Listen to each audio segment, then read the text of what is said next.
All right, well, good evening. Welcome, everyone. We're glad to have you here for week 5 of the Mayor's Commission, Listen, Learn, Lead. This is the third of 3 Learn sessions. We have 5 topics for you tonight. They're all fairly brief, but I think they're pretty interesting things, and we'll leave time at the end of each of those topics for questions, comments, suggestions, and discussion. So come on in. So we will break in that.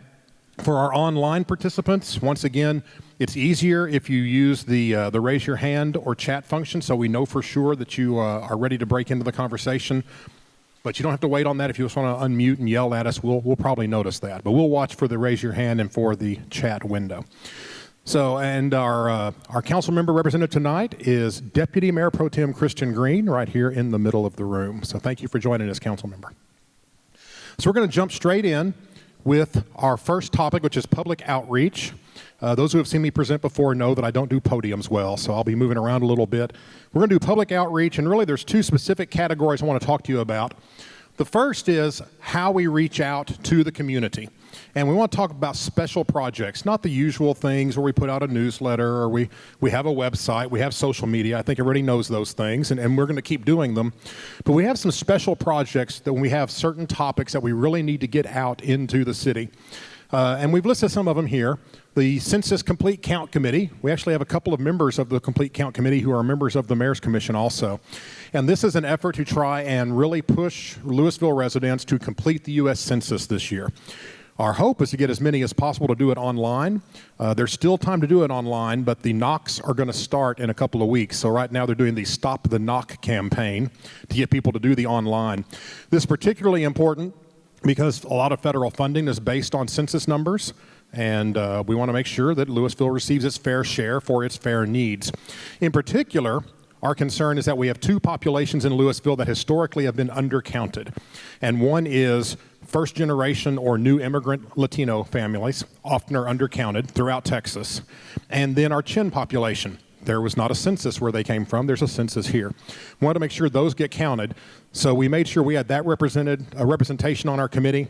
We've worked through churches, through the chamber, through the school district, through social service agencies to get the word out on census information.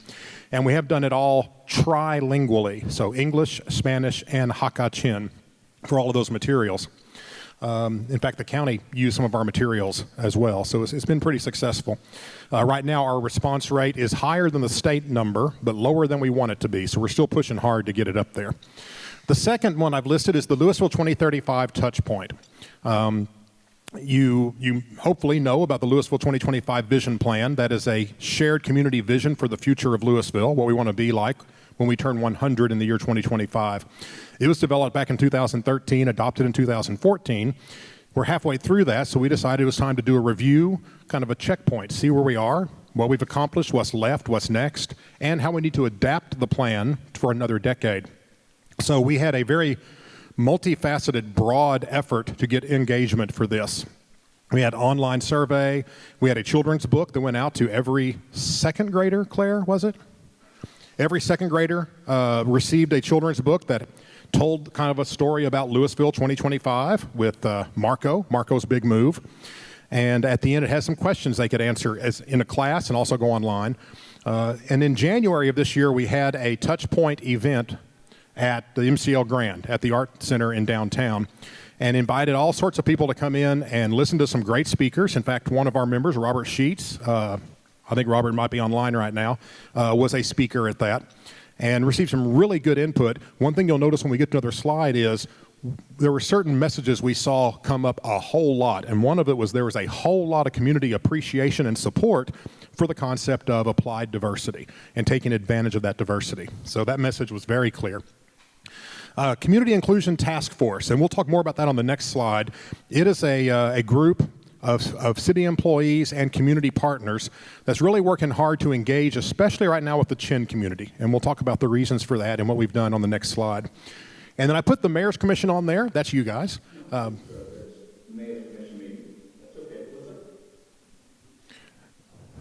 So whoever's on the phone online, I think you've muted now. So, nope. If you're online, if you could mute your microphone, please. So in the Mayor's Commission, as you heard, this is the Mayor's Commission meeting, and it's advisory to the City Council and to the City Manager as we go into the concept of inclusiveness, of racial equity, and how we need to let those topics shape Louisville going forward. Here's Community Inclusion Task Force. So what happened is back in September of 2017, Melinda Galler came to me and said, we're going to apply for a grant through the Bloomberg Foundation. They only give it to cities once every however many years. It can be a seven-figure grant if for the right program. And what they do is they go to cities that participate, that are selected to apply, and they have you identify a community issue, a big community issue, not like, oh my goodness, we need a new stop sign. Big issues that need big, innovative solutions. And they work to try and help you find solutions. You develop a plan or program, you submit it, and they select just a handful of cities for funding. So we pulled together a group of employees and community representatives. They brought in a facilitator, and we worked on this. And one thing we determined is that we have very low engagement with our Latino and Chin communities. And we talked about the reasons for that. There's some cultural reasons. There's some language reasons. There's the fact that some of the things we've been doing weren't working, and we needed to try something different. So we kept pursuing that. We ultimately did not receive any money from Bloomberg, but the effort we started continues in the form of the Community Inclusion Task Force. We chose Latino and Chin for mainly two reasons. One is that there is very low engagement. We looked around. At that time, we had one Latino board member. We had no Chin board members, and we had never had a Chin employee. We had very low Latino participation in our events, our special events, and you're talking 35% of the population and then 5% Chin, so 40% of our population we felt like we were not reaching, and we needed to find a way to reach them and bring them on board as part of the Louisville family. Then as we started doing actual projects, we really focused on the Chin initially. And we still are right now because they are very much a cohesive group that has built-in community leadership through their churches. The pastors in the room will like the fact that in the Chin community, the churches are the centerpiece of their lives. I mean, they might not always go, but they're all a member of a church. And so we already had some leaders in the community that could help us to make some inroads and build some engagement. With the Latino community, we've had trouble identifying that kind of community leadership. The churches are small and pretty much stay to themselves. We've had some difficulty there. Our best effort really has been going through the schools and through the students. That's worked. So we worked with the Chin, and we thought that what we try with the Chin, we might be able to adapt in some way to the Latino population as well. So here's some successes over the past 18 months. It's been a very busy 18 months, even with, in fact, COVID in some ways made it a busier function. We created an informal Chin advisory group. They don't meet on a regular basis. They meet as needed, but it's a group that we can reach by email and by phone anytime to get messages to that community and messages back from the community. And I will tell you, I believe that process has saved lives, and we'll tell you why in another bullet. They have a Chin festival at LHS Harmon campus every year in February. It's Chin Independence Day. And we had one or two people show up at some years. This past year we had a very large contingent that showed up, participated, traded information to try and build that relationship. We also have met with the faculty sponsor of the Chin Club at LHS about the groundwork of a volunteer and scholarship program that we want to try and start there to try and get the students involved. We were fortunate the first year of our Youth Action Council to have 2 Chin members, and we did the next year again. We don't this year, I think. I've had to look at the roster, but it's been very beneficial to us. And then we did earlier this year, we released a series of very short how-to videos to help the members of the Chin community, especially the ones who immigrated here and are not really adept yet at the English language and really don't know our culture. And so we had a video about how to deal with police, obviously. And we had a video about maintaining your yard. We had a video about city services. How does a library work? You don't have to pay for it. You just get a free card and come get books. We let you borrow them and bring them back. So those videos, we worked with a group called the Chin Cable Network. We produced the videos. They then distributed them actually nationwide. So they were distributed in Chin communities all across the United States from Louisville. We added Hakka-Chin to our language incentive program. At the city, if you speak, there's a list of languages, and if you speak, say, Spanish or Korean, and you are fluent enough that you pass, say, a pretty basic test, then you can receive a $50 a month stipend for being available to assist with translation services. So if someone comes into City Hall and only speaks Korean, I'm useless. But we have another person in City Hall, perhaps, who speaks Korean that's on the list. We call them up, they come down, they help. Chin was not on that list, partly because we really hadn't identified it, and frankly, because the testing company we used did not have a test for Hakka-Chin. There's just not one. It's not a very common language. The school district system does not have Hakka-Chin. They're working to add it in. They might have finished that by now. This is in process. I guess they have. So in our case, we actually kind of bypassed that system and had a way to, on phone, kind of show your Chin skills by phone. We thought that might help us to get our first Chin employee, and I don't know if that made a difference or not, but going through our churches and community leaders, we did get some Chin applicants, and we hired our first Chin employee in the in municipal court back in March. Her first week on the job was the first week of the COVID shutdown, so her first month and a half, she was in the call center, so she knows a lot about Louisville now, but that's been a success for us. So we've had a lot more community engagement coming along through the Chin community that we believe is going to continue to build some good results. Now, I said that I believe that this has saved lives, and it has. We got a call from one of our Chin pastors about 8 weeks ago maybe now, as time's run all together, as it has for everyone, saying that they'd had what they believe was a spike in positive COVID tests within their community, within their neighborhood. That they felt like there were several members of the community who had been exposed at work and had tested positive, and they were struggling to get their family members to test. Part of it is, I mean, if you're raising your family on a job and you're worried that missing the job, you might not keep that job, you're going to do anything you can not to miss work. And part of it was, if dad is sick, mom's taking care of the family. She doesn't have time for a test. She's busy. So we worked with Denton County, with those local pastors, and have had 2 COVID testing sites in that area. And didn't produce hundreds of positives, produced some positives that otherwise might have gone undetected. So I do believe that we have made a difference, at least in those lives, of extending their lives, because we made those relationships. Boards and commissions. So this is not my area. This is Julie Heinze, the city secretary. But we do have boards and commissions where a number of you are currently or have been boards. Tracy's a member of the Arts Advisory Board, for example. Alvin's a member of Planning and Zoning. These boards serve in an advisory capacity to the city council. This is a volunteer position. You're not getting paid anything, but you really you roll up your sleeves and get into the nitty-gritty of how the city functions in certain special areas. We did pick that certificate on purpose because I knew you'd be here, by the way. So, hey, I know how to keep my job.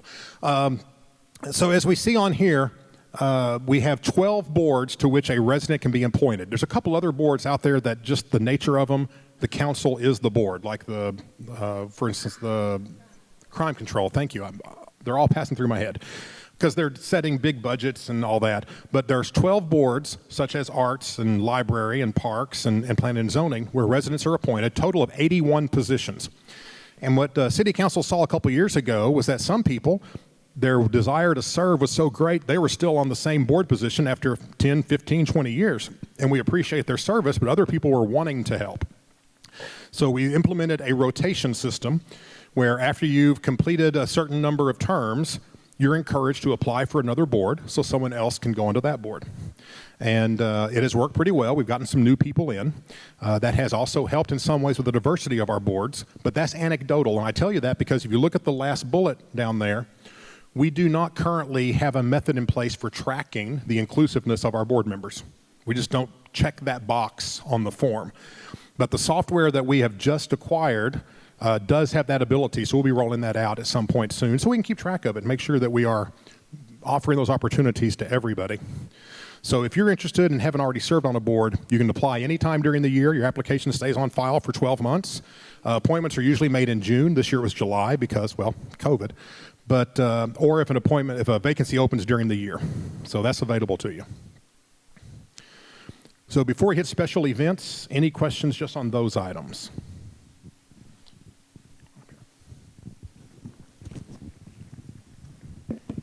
I was one of those people that were guilty of not getting up off the board, one of those individuals. We call it the Tamala Bowie rule in the back room. I think it was like 12 years on that one board. But I know when I was on the CDBG, we did, when we would do our RFPs, when nonprofit and social services would come to us, and that was one thing that we graded them on was the diversity of their board. And I'm glad to see that there's a software that's been implemented for the boards here, even though the CDBG was always diversified and everything like that. But I think that's a good thing to have, especially for the committee that I was sitting on. If that was one of the requirements and you were graded on it, we need to practice what we preach. So I'm glad to see that that program was put into place. Absolutely. And I think Tracy's going to be next. Right up here, Matt.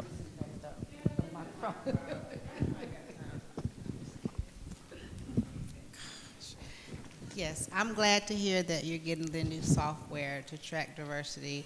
I'm actually entering my last term on the with Arts Advisory, but there are other boards that do not have term limits, and I think for whatever the reason is, I just think that's we're talking about inclusivity and diversity. If you have people sitting on boards 20 years, and no, I'm just kidding, but I just think that there are some boards that could be a pathway to leadership positions within the city, like the one you just displayed that had Miss Kristen's little thing up there, planning and zoning. Most people, most candidates for council and mayor or even commissions and so forth have gone through that committee, but it's locked. And when I say locked, meaning nobody comes, like I said, they die off of it, but they don't come off of it. And I just think that I understand that, there's a lot of training that goes along with that. However, when you have new people, new citizens, new individuals in the community who want to serve, they should have an opportunity as opposed to recycling and just keeping the same people. That's not fair. And I think that's something that should be looked into, because no one can get into planning and zoning unless you know somebody. And then once you get there, you're there until you fulfill whatever your goals are with the city. So, Mayor Durham was the one who actually brought the idea to council about doing a rotation because he wanted to see more new people coming in. When we identified the boards that could be rotated, there's a few boards that can't, just by statute or because they're all council members. But most of our boards are. Keep in mind, City Council always has the choice. They have the authority to appoint anybody they want, and they generally hold to that rotation, but not always. So, but making the council and management more aware of who's serving, and especially the breakdown of who's serving, I think will help to see some more rotation coming along. Anything else on outreach or boards or commissions before we go to special events, which I know Jocelyn has brought up before. So those were the Tamala slides. Now it's the Jocelyn slides. So special events. First off, each year we have a long list of events. I'm not going to read the whole slide to you, but we have events starting in March going all the way through December. We take January, February off to catch our breath and start again. And after that, the only month we don't have an event is August, because it's August and we don't want to go outside in August. In addition, we sponsor Best Little Brew Fest in Texas. It's not actually a city event, but we sponsor it. And we have assisted with other events, such as Main and Mill has the First Fridays. In the past, we've assisted with that. Right now, we're taking a break on all of our events, but we'll come back around as soon as we're able.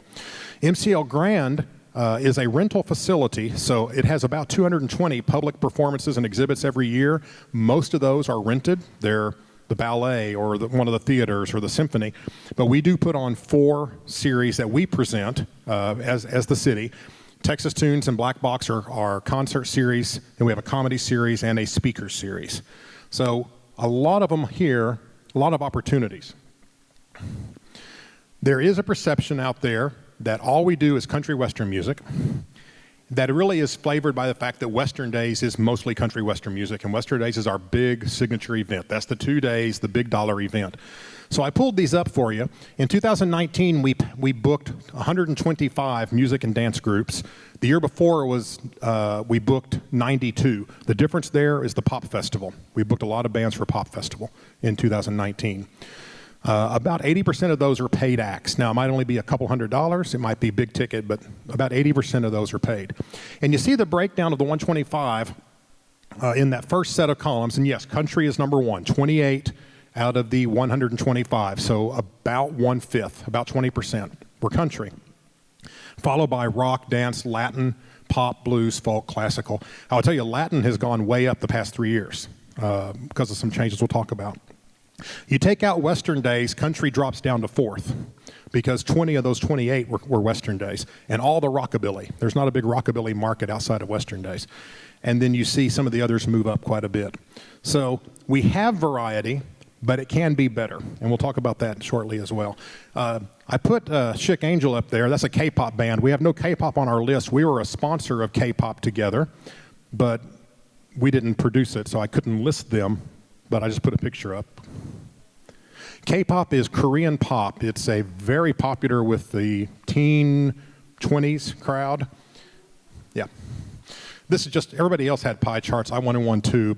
And the main thing here is that the country in blue on the left is a big, big wedge, and it gets smaller as you take Western Days out of the mix. So. Okay, so I mentioned to you that during the touchpoint process, there was a lot of support for diversity and inclusion, and in particular, there was talk about adding some culturally and musically diverse. So when they talk about diversity for music, they meant not just the front person, they meant the type of music, the genre. So we're aware of that. We've been trying to make some strides in that area, and there's more that we're going to be working on. You can see here, one thing we did at Colorpalooza, there is a dance stage, there's a cultural dance stage. Colorpalooza is a celebration of spring. It celebrates the colors of art, the colors of nature, and the colors of humanity. And so our dance stage will have an African dance group, and a Hindu dance group, and a Muslim dance group, and a folkloric dance group, and we had a Polish dance group last year, yes. Then we also added a new event, Fiesta Chara, that we've now had 3 years, and it is right at the start of June, and it's a old-fashioned chariata, and even though it targets the Latino audience, it's really great for anybody to go, you should, but that brought up some of our Latin performer numbers. And we also increased our Latin presence at Western Days. We were going to have one stage all for that, but then you kind of segregate your crowd. So instead, we just blended it across all 3 paid stages. There's the K-pop festival I mentioned that we sponsored. MCL Grand does, in February, have a student art exhibit about Martin Luther King Jr. Day. It's the community celebration. They have an art contest. They select winners. A lot of the entries then are displayed in February at MCL Grand. And then the Arts Advisory Board, for this coming fiscal year of 2020, 2021, their number one new project is looking at doing a sculpture at Central Park that tells the Chin story. To first off bring art outside of Old Town, but also to diversify the art collection as well. So we already had started a practice of trying to increase our Latino population within the music groups, to have more Latin bands. What we've done now, and we started it with this year's Western Days that unfortunately didn't happen, it's going to be all online, is we've established a practice within special events that any event we have that books more than 3 performers, we have to have at least one that is fronted by a minority performer. For example, this year, our Friday headliner at Western Days was going to be Charlie Crockett, who is of mixed heritage. And he was going to be our lead on Friday night. We're still hoping to have him as part of the online Western Days. But that was one thing that we did. And we also, one of our Saturday headliners was a woman. She's not going to do the online. She has backed away from that, but we'll come back to it. So we've already done that. Now that affects Western Days, Sounds of Louisville, and Colorpalooza. We also tried doing that last year during the Pop Fest. That's Shamika Copeland right there, by the way. She is amazing. She didn't need a microphone. She's just got a huge voice. She's a little bitty thing, but she's got a huge voice. She's fabulous. We tried to bring her back for Sounds and couldn't afford her, but we'll try again. And now we're going to try and apply that same standard to the performing series at MCL Grand, the Texas Tunes and the Black Box. Texas Tunes, we've had some. We've had Tish Hinojosa a couple of times. She's one of my favorites, has come in and done some stuff, but we can do better on that. So that's now going to be part of our practice. So here's another opportunity, and it was brought up during the discussion earlier, and interestingly, our events coordinator already had put together a proposal for a Juneteenth celebration. And this is just a very brief highlight of what it might look like, that it would be on or around Juneteenth. You normally don't do a festival on, say, a Tuesday night. So you usually would pick the Friday, Saturday, somewhere closest to it. So when we say Juneteenth, just like Cinco de Mayo, sometimes it's celebrated on Cinco de Uno. Because that's when the Saturday is. So Juneteenth celebration, maybe not on Juneteenth itself. And we did some research, Darren did, and looked at traditional Juneteenth celebration. It started in the 1880s, and when they started, there were certain activities that all the Juneteenth celebrations had. For example, a lot of times, almost all of them would have a big barbecue pit in the middle, and all the activity was around the barbecue pit. And then they'd cook and share a big communal meal.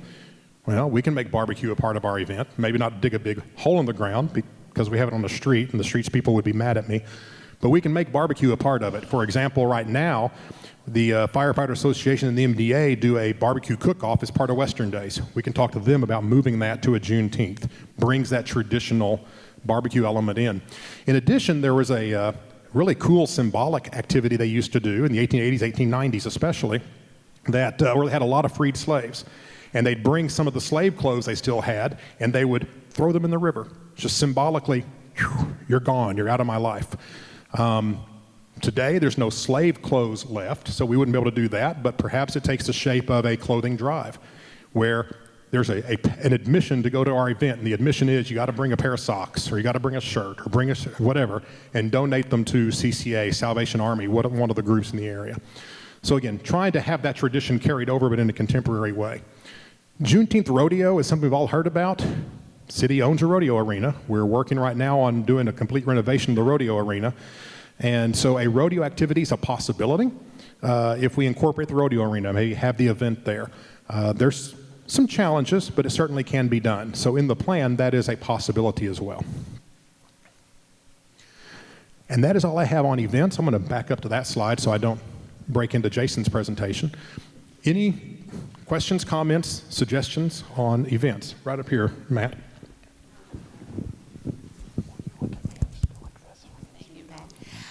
On the Juneteenth for the rodeo, they do have black cowboys, and they're just beautiful. And they perform in Fort Worth for the Black Rodeo, and you can certainly reach out to them. And they travel because they also go to Louisiana because my mom is an avid participant. And so I think that would be great to have the black cowboys come and perform. And we've taken different organizations that I'm a member of, we've taken our children to see it. And they do the same thing you would see in Fort Worth, you know, with the, whatever it's called, with the, all that, you know. Yeah, all of that. They do all of that. It's a wonderful program. Yeah, we love the idea of incorporating that. The challenge that we face, which can be overcome, is that if you target it on or close to Juneteenth, there's a whole lot of competition and there's not a lot of groups. We had a Black Cowboy Association approach us 4 years ago wanting to do a Juneteenth rodeo here. And they wanted us to write them a check for $100,000 to do it. And we said, thank you very much. We appreciate it. We're going to keep looking. So we think there's ways to do it, but we got to use local resources. And so if we do it, it'll be good. Whatever it is, we're going to make sure it's good.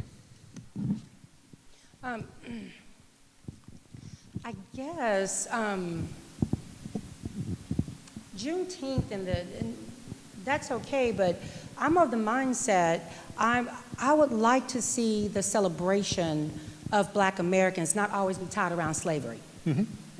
You know, I'm tired of seeing that.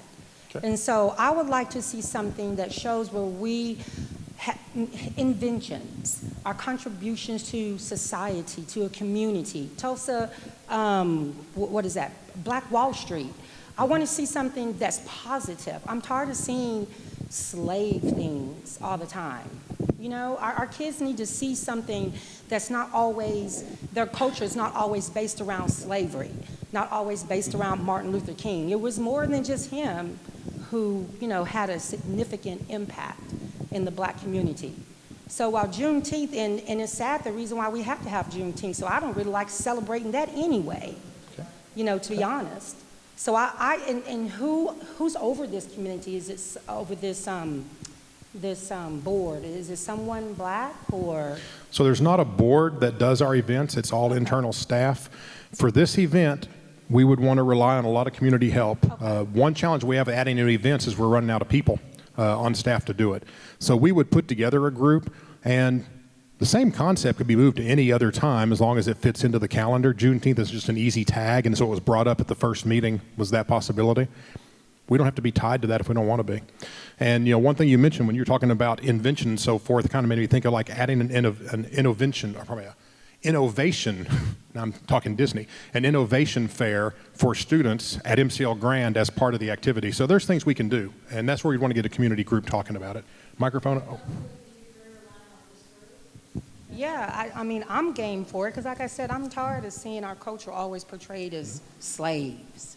You know, we made strides other than that. Oh yeah, Caleb made a good point the first week about how history class for Black students kind of starts with slavery. I mean, that's when you start. I mean, there's got to be a better way to start. So I understand your point. Joan in the back? Yeah, I was just going to say that there are a lot of inventors, and if we can bring the students in, it can be an educational project for them where they would actually, you may pick a subject area and have them research, and it could be art, it could be an essay or whatever, which would explain what someone did, because I'm sure people don't know the traffic light and all of those things that we use every day, and those sort of things. So we maybe could easily do that and maybe work through the school system and do it similar to how we do MLK. We give a small prize, it's not a lot, but it gets the students interested, and so the school helps us push that. So maybe if we picked a topic, the school could help us get students to participate. That would also encourage their parents, because you award it at your event. So then your parents are participating as well. And we've had a lot of diversity in MLK programs with students participating. And it's not just Black students, it's all students who participate, which is what we would like. Okay.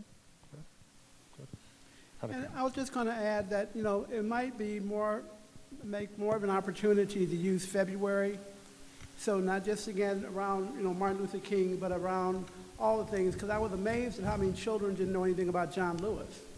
I mean, just didn't know anything about him, and or all the other things that go along with that.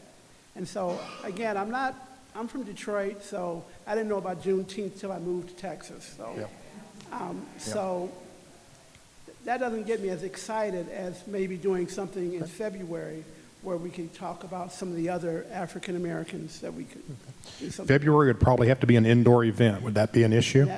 I think that'd be fine. And in Texas, it's not that cold anyway. It's like... You don't know from day to day what you're going to get. Ketia, I think, has a... Yes. So I wanted to emphasize, like, celebration, because I am a part of the MLK committee. So, like, I did see how things, like, went. And I noticed that it was mostly, like, the older generation going. Yes, the students, like, participating and doing their thing, but, like, it was mostly the, like, older generation going into the events. So on the celebration, I was thinking of, like, a block party, like for vendors, have like Black-owned businesses come as far as food, or even like any other business come and promote them like in the community. Because I was watching this show called Insecure, and Issa Rae, the main character, she had like a block party, and she was basically promoting like Black businesses, and like as far as performances, it was like local, I don't know about local artists here because they're inappropriate, but like a other people that are like big that us young generation will like go and like have fun with our friends and stuff like that. Okay, thank you. Anyone else? Anyone online? We're not wanting to forget about you. Has anyone got a hand up? No. Okay. Anything else on events? And just a reminder, you think of something on your way home or next week, or just email it to me. We're working on the report for next week. So our next topic is going to be economic development, and I'm going to bring Jason up for that.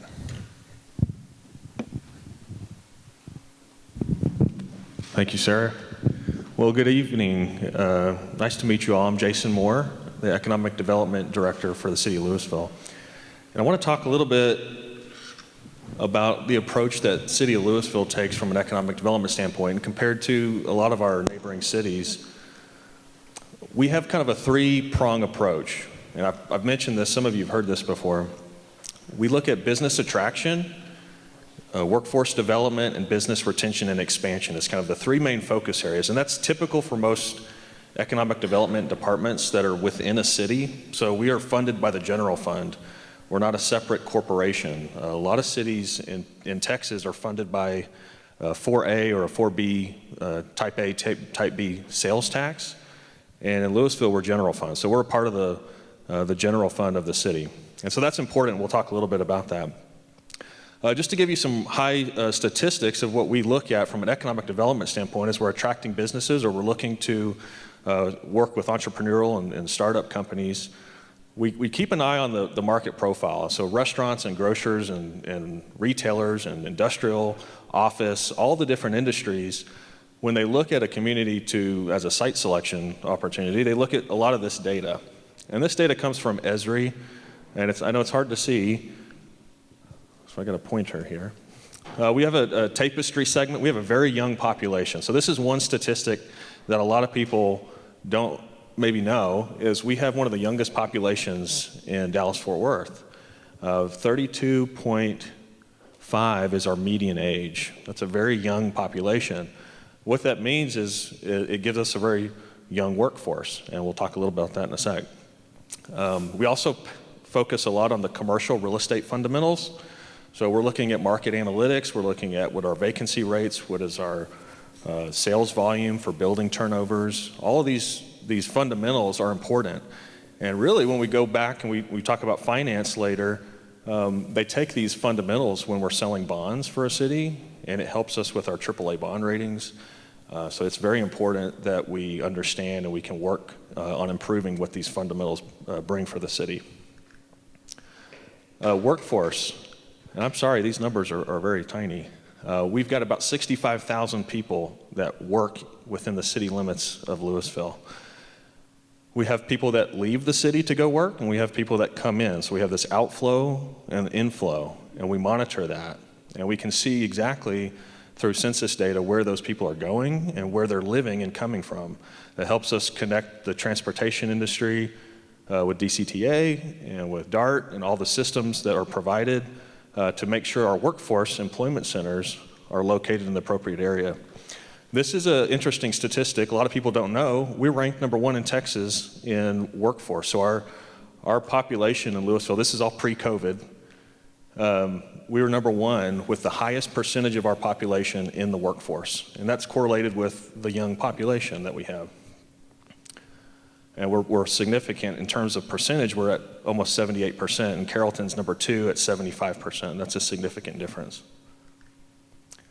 So as we're talking about where the market and the commercial, the fundamentals of real estate, how this all plays out, our 43 square miles of city, we've got very well-positioned employment centers. So there's a concentration of office, retail, industrial type development. I've got this one called out. This is Waters Ridge Business Park. So there's significant employers. Some have 500, 800, over 1,000 employees in one building or one facility. And as we look at the makeup of our different employment centers, then we step back as economic development professionals, and that's how we start attracting companies through targeted industries, through, for instance, advanced manufacturing is one of the targeted industries we look at. That's companies like the Mary Kay R&D, the most recent Ericsson, which is the 5G smart factory. It's the first 5G smart factory in North America. It'll actually serve for all the 5G radio stations being radio cells being delivered across North America. So we were competing against European countries, Mexico, Canada, and the city of Louisville won that facility. Innovative IDM, of course, prime controls. These are all electronic parts, that advanced electronic parts that when Toyota announced their headquarters in Plano, we started getting some of these facilities to come in because they all play off of each other. And so when somebody in Plano gets a location like Toyota's headquarters, we benefit from that as well. So we like to think, rising tide floats all boats. And what's good for the Metroplex is good for Louisville. Biotechnology and life sciences is another targeted industry. You just probably saw last week, Dallas Morning News, we have recruited another medical facility from California. I feel bad for California. We are a lot of companies that have come recently from them. So Steritech, DJO Global, it's a $3 billion company. They make almost all the orthopedic devices. You see people wearing the elbow and the knee braces. DJO Global makes those. This is their corporate headquarters down in Lake Vista Office Center. Orthofix, similarly, they make vertebrae, spinal type devices for people. Cardinal, Baymark Health, Hoya Vision, the largest optical vision. They have a corporate office and a manufacturing plant, both in Louisville. Then, of course, eCommerce. And what's interesting about Louisville is this type of facility that you see on the right houses one of the largest fulfillment e-commerce facilities in the state of Texas. This one building produces more sales tax revenue than the entire retail of our mall and all the surrounding shopping areas. So you think about that, and that's not just the general fund sales tax, that also supplies revenue to the police department, the fire department, and the parks and libraries. So a percentage of that sales tax goes in, and of course, those facilities have a lot of jobs. There's over 600 jobs that are high-paying jobs there. And city resources are not dedicated necessarily. We don't have police and fire calls, at least I don't know, Chief, if we do, like maybe a retail center might. So we really look at the e-commerce as kind of the future of both high employment numbers and revenue for the city. And that revenue then comes in and helps with the quality of life to impact the city. So I want to talk a little bit about from a business attraction. So we don't typically sit in our office, and a lot of people think we're real estate brokers and sit and think, can I get Brahms to come in and locate off of 407 and I-35? We can facilitate the process. We can give them all the information, but most of the time they have more information than we do. They have access to specific real estate data and marketing data, real-time spending. And I don't want to scare anybody here, but if you use plastic credit cards, or if you have a shopping card, like you go to Kroger and you scan your shopping card, they're tracking you. They know exactly if you're buying Whole Foods versus packaged goods. You see this number here where it's food at home, food away from home. They can actually break this number down. So this is an actual site in Louisville. So we see there's $388 million within a certain radius. People are buying food at home. And so when they're looking at these circles, these are 3-mile radiuses a typical grocery store looks at. They know all these numbers of what people are buying. And if you just use cash, they're not really tracking you. If you have your Facebook and you don't log out of your Facebook and you leave Walmart, they know if you go to Target or Chick-fil-A, McDonald's. And so we get data and we send it to our strategic services director all the time, where we can check consumer spending patterns within Louisville to know, hey, do we think we're going to be short on sales tax revenue this next month? Because we can see real time how many people are shopping, and it correlates with the sales tax revenue. So we know if you go to Walmart, you're more likely to go to McDonald's. If you go to Target, you're more likely to go to Chick-fil-A. And so Chick-fil-A knows that, and they say, okay, we're going to locate near or around, and I have those backwards, I think, but we'll locate next to the Walmart. That's where they're looking for sites. And so that kind of data, we don't have access to that necessarily, but these people do. And so we have this data. We know how much people are buying food for home at a grocery store. We know how much food you're buying, whether it's packaged goods or whole. If you're buying whole fruit, it's not taxable. So we can actually see the total numbers. And we don't know specifically each one of you what you're buying, but we know from a zip code or even just a neighborhood code, we can tell where that money is being tracked. So, they're using those shopping carts for more than just, helping you pick your next online order or going to the store and getting some credits. They sell that data to these type of people so that they can decide where to go. I also put what the grocery stores are looking at. So when we go to different trade shows or meetings to meet with different grocers like Tom Thumb, Kroger, Aldi, Trader Joe's, and we sit in front of them, they have this data that they generally start with, and they'll say, okay, we're going to take the median home value, and within a 3-mile radius, this is what we want to see. So a Market Street, they want just over a $400,000 median home value within a 3-mile radius. So if we're looking at a specific location to market to them, we need to know that data. So we have that typically ready to go. That's a starting point. So once we have this information, we can still convince a grocer to come in if we're not meeting that need. However, it's hard to overcome the 400,000 if our median home value was 300 or 250. So just information. Any questions on specifically that? Yes, sir.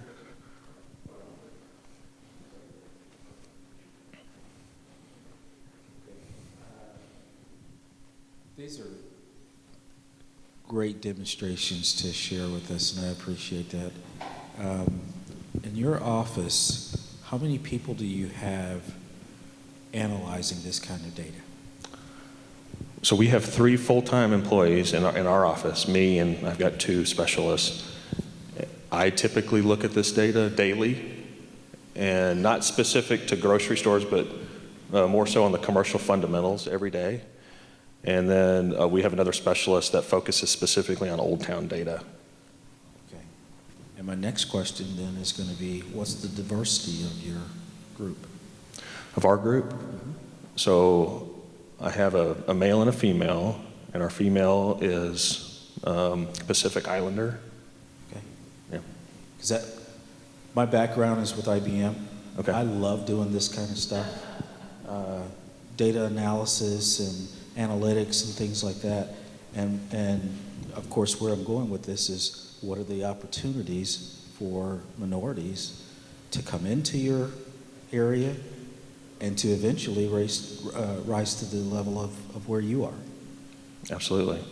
This is, when we talk about business attraction, so a city like Louisville, we're about 99% built out on developable, open, greenfield development sites. So a lot of what we're doing, it's very targeted or specific to, let's say 407 and 35, for instance. There's a large 20-acre tract. If it's specialized and the community says, we want a grocery store here, we'll typically contract that out. So it's an opportunity for a consultant like yourself to maybe to be hired to give us that specific data analysis. On the aggregate side, we'll do that in-house, but there's definitely opportunities in the industry for what you're asking, I think, to get in, and that's a very valuable skill set to have. Yes. And I won't monopolize the time, but I would be interested to know who are the consultants that you work with typically and things like that. What are the opportunities specifically for African Americans? Yeah, thank you.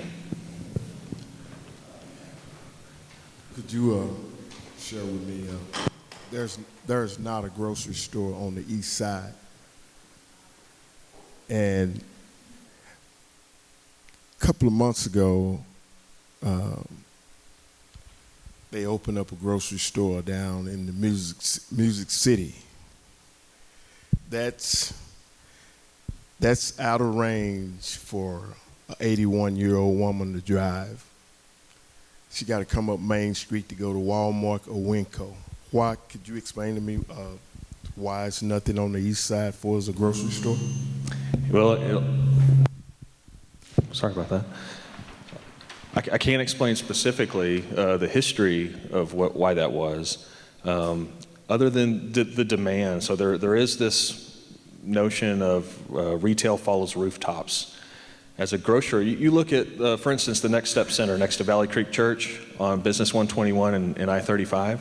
There used to be a Kroger there, right? Exactly. And there's a huge density, population density there, and Kroger decides, well, at some point, the box is too big, our rent's too high, we're out, and they leave.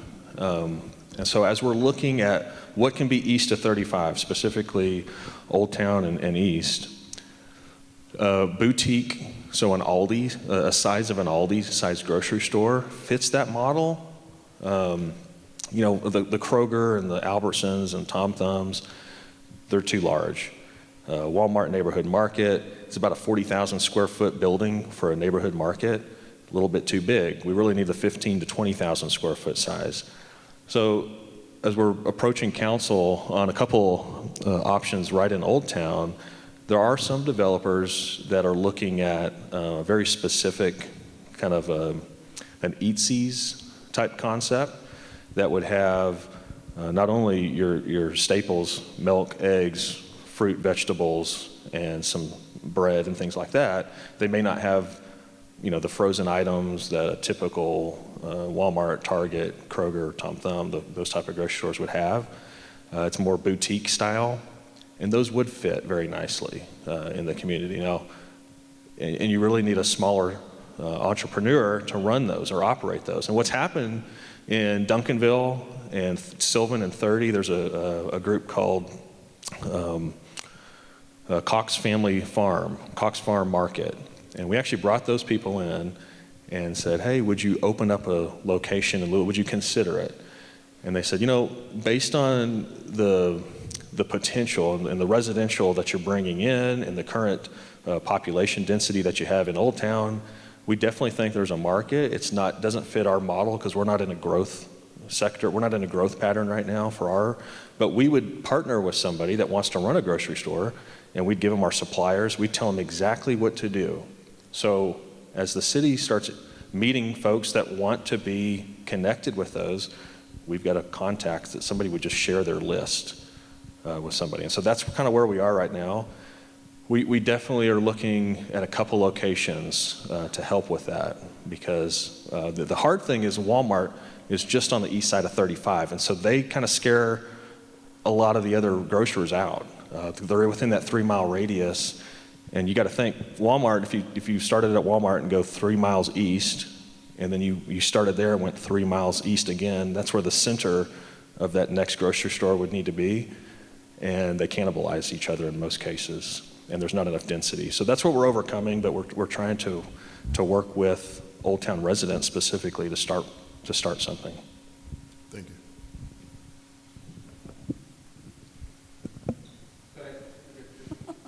It's my turn. I was going to also mention that I know a long time ago there used to be a Piggly Wiggly in Old Town Louisville. And that was the community grocery store. And then it closed, and everyone was forced to have to come on the other side of 35. So I feel that that's a disservice to our citizens and to the community, because there's no Walgreens, there's no CVS. So there's a hospital, but there's no pharmacy for them to get their medication. And I just think that's a disservice to the community. So I think while we're looking at all those little green circles that I can't see because I don't have my glasses, but I think it's very important that we make sure that, yeah, I understand wanting to make money makes money, and you want to be in an area where that's going to happen. Residual income is my friend, so I understand that. However, I do also see the needs of the community. and the people in that community. And if you build out, as you said, everything on this side, then you're omitting, you have an elementary school over there. You have Central Elementary School over there, and those kids don't have a grocery store, they don't have a pharmacy. All they have is places to get your cars fixed, tire, gas station, car wash. You know, it's much bigger than that. So. Well, that's a great point. So in redevelopment, especially when you're going from an automotive use to another type of use, there's going to be, it's called brownfield development, redevelopment. So you're having to go in, and there may be oil on the ground. And TCEQ, in order to sell that property, the state is going to require that you clean that site. And so the city does step in. We have grants, we have national grants through EPA that we try to apply for, and we've actually been successful at that. And I'll say the mayor and the council have been adamant that in Old Town, we are consistently looking for those opportunities for groceries and retail to make sure that the community has the needs met. From a walkable standpoint too, not just getting in a car and being able to drive down the block. So we want to make it walkable. Yeah, overcoming that profit margin is a tough thing, and I think there are some incentives that the city could potentially look at. We have it in our economic development policy that outlines that, but still, at the end of the day, a lot of these bigger chain owners, even the Piggly Wiggly was a chain of some kind, right? They have a profit margin that they have to meet. I talked to Brahms on Wednesday. I said, hey, Brahms has got a great grocery option. Can we get you into Old Town? Well, the owner of Brahms doesn't like to start up a new hamburger place right now. Okay, well, what about just a grocery and ice cream option? So they came and sat with me for 2 hours and visited about Old Town. And so there could be potentials. That's how we plant those seeds now, and we start working with that. But we definitely understand the need to meet, or the needs for the community, basic. My question, so is that chart representative of Louisville, the one with the grocers? Is that our median? Our median, actually that average is just across all of the different grocery types. Our median in Louisville is about 196,000 is our median home value. So if we were just going off the chart, Aldi and Fiesta and pretty much the Walmart types. We already have them, we have Target. Yeah. So we should be moving up the food chain and should be able to get a Whole Foods, right? According to this chart, if I'm looking at it right, can we get a Whole Foods now? Because you said we're at 196. So Whole Foods? Whole Foods is right about the 230, 240 range. Oh, okay, so it's still. But again, that's just a starting point. So yeah, absolutely. Now the thing about each one of these is Whole Foods will not just look at a 3-mile radius. Yeah. They have regional evaluations as well. So they may say, we look at a trade area. So you've heard me say this probably before too, is we think in terms of city limits a lot and what happens in Louisville city limits. These businesses think in terms of trade area. It always overlaps the city limit line. And it's got drive time lines, so they always look kind of goofy. They're not a circle radius like these necessarily. But Whole Foods will look at that trade area and say, okay, this is our trade area. We won't go into any other trade area that's within 8 miles or whatever, 8-minute drive time. And so there's a different map for that. But again, we start with this one, and we kind of know where we stand. We probably would not hit a Market Street at any point right now. But Whole Foods is close. Now, there is one in Highland Village, and so that's fairly close to our trade area. East of 35, we would break down what is the average home value or the median home value in Old Town, and then Whole Foods would kind of start over on this chart. So even if it's in a different trade area. Yeah, because we have a Tom Thumb in Louisville, South Louisville, over there off of 3040. 3040, yeah. And so they're higher than Whole Foods. So I was getting excited when I saw the line. I'm like, well, we're there. We can get a Whole Foods now. Right. If I showed you a map, I should have brought a map as well that has the median home values, and that map is available on the same on this map here. Yeah. If you go to homearea.com, Okay. you type in Louisville, Texas right here, there is a tab that has home values, and then you can see it from a map perspective, and you'll see it broken out into little, almost like census tracts, and it'll tell you exactly what those home values are. So you'll see, because that Tom Thumb is a little bit close to some areas of Flower Mound that have really very high income or high home values, it kind of raises the values in that location. So at Castle Hills, have we annexed in? Not yet. So if Castle Hills are annexed in, that would get us over the bar to at least get a Whole Foods, wouldn't it? Potentially. Give me 1 second. Well, I think you also mentioned Cheesecake Factory last time we talked. Well, Cheesecake, Neiman Marcus, I mean, Yeah. it's actually closer, because I live in North Louisville, so I'm actually 5 minutes away Yeah. from the Whole Foods, but I like to keep my tax dollars Absolutely. here in Louisville. Yep. So that's why I was wondering, Castle Hills, can we get a Whole Foods here? And they It's can very get us in, possible. Something like that, so that'll be good. Okay. Jackie? Yeah, thank you. Just a couple of thoughts that I had. One is the interconnectedness of some discussions in this room, because in a few meetings ago, I know you weren't there, but we talked about affordable homes, and someone mentioned, oh, sorry, thank you. I was saying I've had a couple of connections, and I wanted to just share. A couple of meetings ago in this room, we talked about affordable homes in Louisville. The topic was brought up, homes that teachers and firefighters and that kind of income. But now I'm seeing the connectedness and the interconnectedness. I'm a homeowner, so I'm always concerned about, as we all are, our property values. But bringing lower income homes, actually, the dynamics of it, it's actually interrelated to economic development.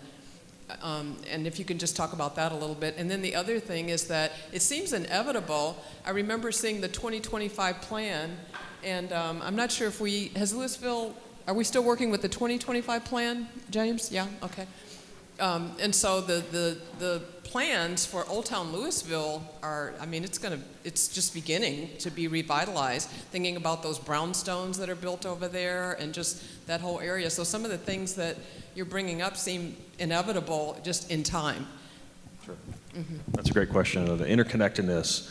So a lot of times, a lot of people may bring up gentrification as we're talking about economic development and looking at home values and incomes.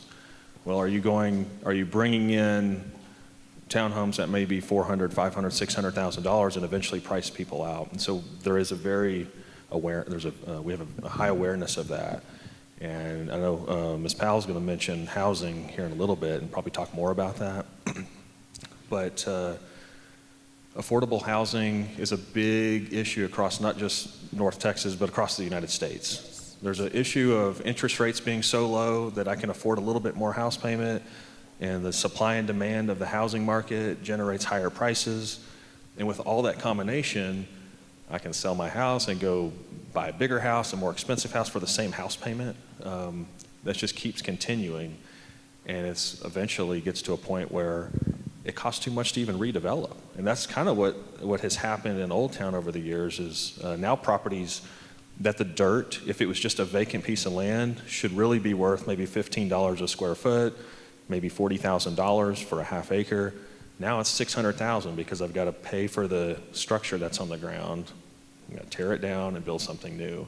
So there's different strategies that cities have looked at in terms of partnering. I think it's the mix of density that we're really focusing on. It's not just bringing in one type of development, but it's a mixture. So you have units, smaller sizes, more density within the mix of residential development and commercial development, because that helps with the land prices.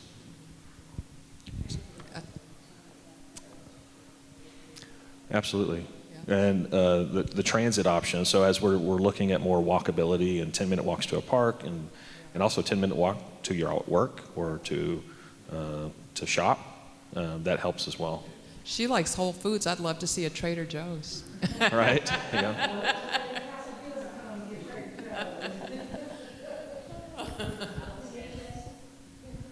I'll deliver. Yes, ma'am. I was just going to say, I know Trader Joe's and Whole Foods are nice, but I'm looking for a grocer who's affordable for people who live there. And if you shop at Whole Foods, your grocery bill is probably 25% higher than if you shop at Walmart, just in general. So I think when you're looking for something, at least for me, I would want something that people can afford to go to, because it doesn't do the community any good to have a Whole Food. People from Castle Hills can drive in, but the people who live right there can't even shop there. So I want to make sure, when we're looking, I actually like the idea of a smaller grocer, because I think that, one, they have more community attachment, and it could be viable. And Trader Joe's has no community attachment, and neither does Whole Foods as far as that goes. They really do look at the total economics of it. And if it's not economical, they don't put it there, and their prices reflect that. So I would just encourage us to look for things that people can afford, because I'm concerned about gentrification, because where are people going to live? You're always going to have people in various levels of the economic hierarchy. But everybody's got to live somewhere, and everybody's got to have groceries. So I would like to not price them out. And when you do economic development, maybe offer something to smaller companies that would have an attachment to the community. Very great point. Thank you. Bringing community. Go ahead. The connectedness and the tie back to the community and ownership is how they're going to be successful. When we look at a chain, that's why you don't see a lot of chain in Old Town. I think there was a Subway at one point, and they moved to the hospital because it's a chain, and so it's not somebody that's running their own business there. So we are very eager to meet with people to help start up restaurants, grocery stores, boutique shops. It was interesting. We did a study down in Business 121 corporate and I-35 corridor. There's an area there that is a nationally designated food desert. So the closest grocery store, if you lived at Oak Ridge Apartments, is either the Tom Thumb on 3040, or it's the neighborhood Walmart on the other side of 3040, east of Business 121. And so if a family wanted to walk, a 10-minute, 20-minute walk to get a dinner, we looked at just a taco dinner, it would cost them $14 a person to go to. QT has taco meat. Then you have to go to CVS and get tortillas and like all the different ingredients. We searched through that, and it was about $14. So it's actually more expensive in the food desert to be able to feed your family than if we had a grocer. So we're looking at a lot of those locations that are specifically that need that for the community, and then what meets the needs of that specific community. Any other questions? Okay.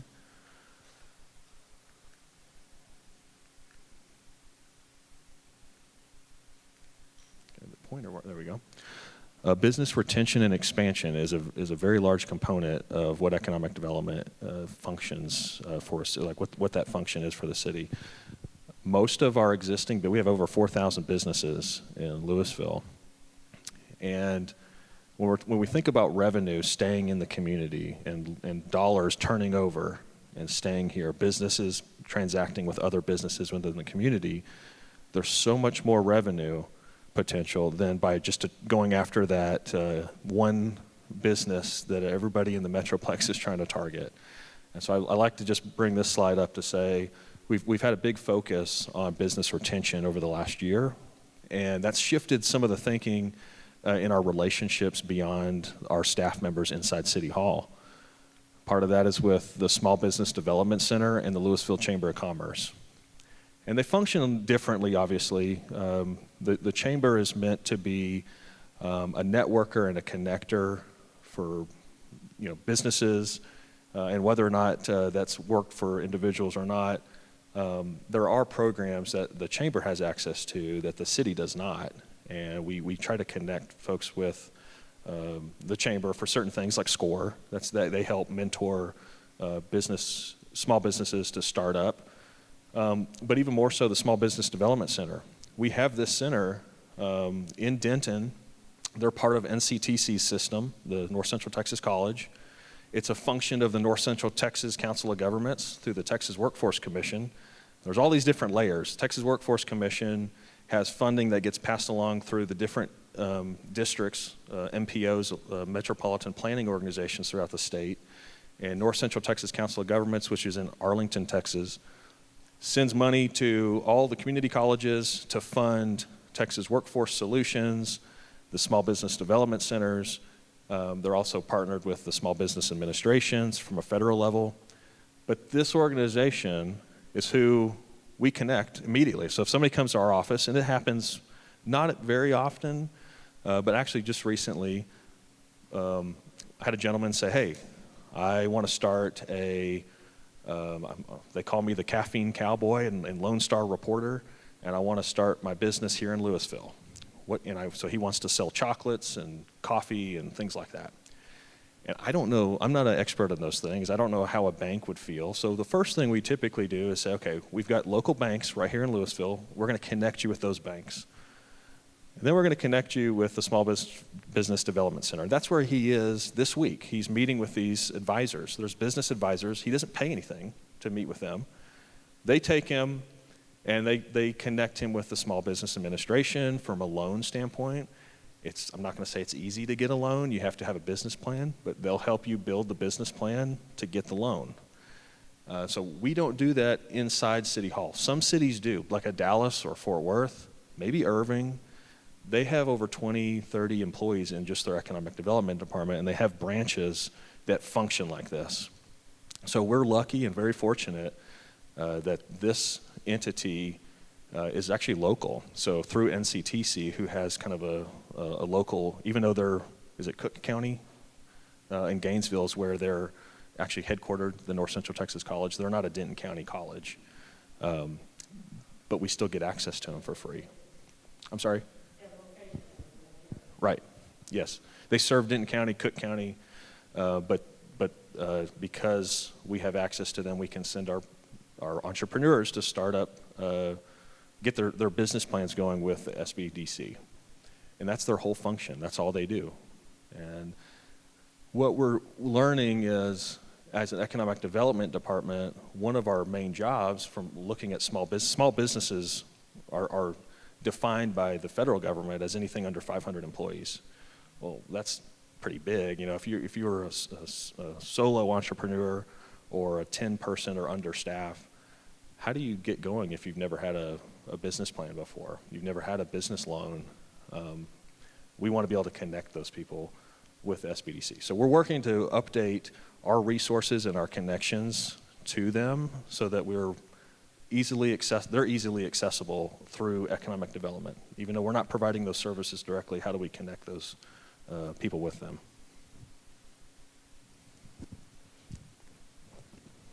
Go ahead.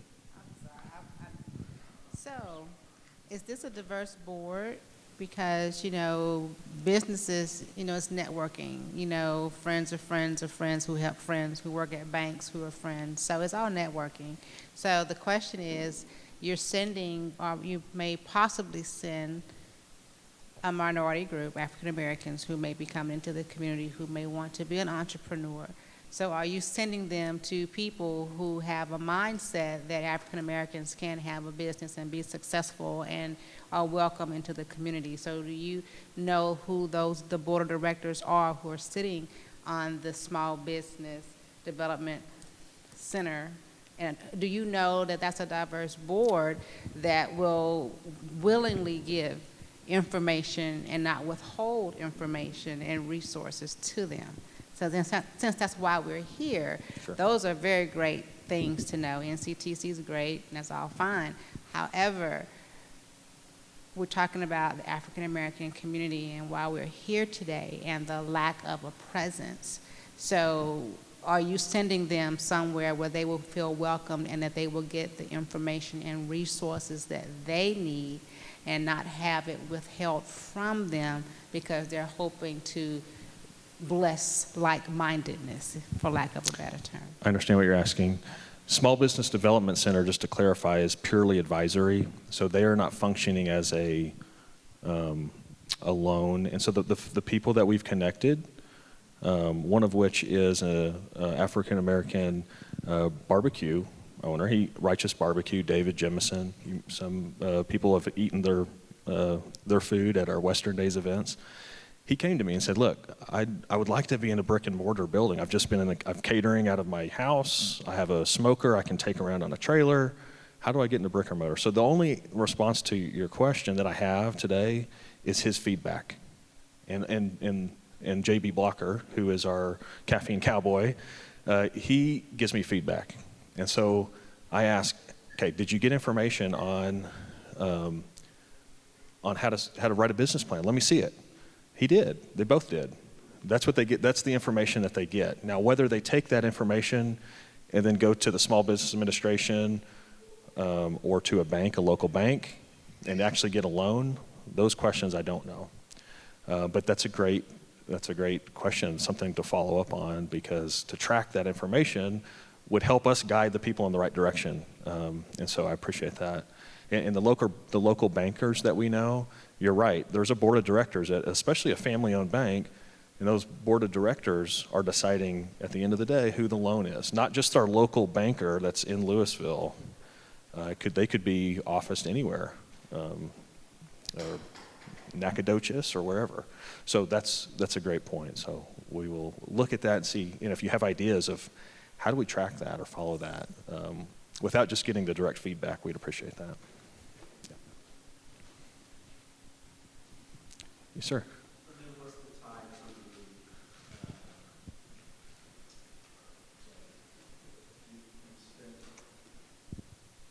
You spent quite a bit of time talking about the SBDC and the SBA and the linkages there, but then what's the tie to the chamber? So the tie with the chamber is the city has contracted over the last year for the first time with the chamber to provide small business workshops. And of course, COVID hit and we were not able to fulfill half. We did a social media workshop, so it was a free lunch. So you come to their monthly luncheon, and how we marketed that, that was probably I'll look back and say, through their normal means of marketing a luncheon, which may not reach enough people. And that's something James and I are working on from a marketing standpoint of how do we ensure this connection with the chamber and those lunches and those opportunities for those business workshops are meeting the needs of everyone. SCORE is something that is it's a mentor relationship. And so there could be any of you here are business owners and you say, hey, I've got an expertise in something, I'd like to share that wisdom. You can sign up with SCORE to be a mentor. And then through that program, the chamber is actually just a branch, it's a location for SCORE to take place. Commissioner Mitchell, am I saying that correctly? Yeah. So the chamber has 4 business workshops that they're contracted with the city to perform in the fiscal year, and then to put on a job fair and a workforce summit. And something that the chamber is going to be doing in October is our workforce summit. We started that as a Leadership Louisville, which was a program that several community members participated in last year. And we brought together nonprofits, different employers to find out what are the workforce needs in Louisville and how do we connect people. And we worked with the school district, with the colleges to connect nonprofits, local government, with the county, the state, the Texas Workforce Commission, who are addressing all of those needs at once. And so that's something the chamber has been working on, and we're going to polish that and enhance it for the next few years to really make it the hub of workforce development in Louisville. Another branch of the North Central Texas Council of Governments is the Texas Workforce Solutions. And so for instance, Erickson, when they came in, they said, we're going to hire 600 people. Where do we find the 600 people right off the bat? They connect with the Texas Workforce Solutions Group, which is kind of a sister organization. Oopsie, I just exited the PowerPoint. They're another organization similar to Small Business Development Center, but they are connecting employees, veterans, and thank you, employees with employers. So they're connecting people that are looking for looking for opportunities, and then employers that are looking for employees. And even our own HR department works with Texas Workforce Solutions on bringing in staff, I think, at some points. Yes, ma'am. I have a question about the chamber.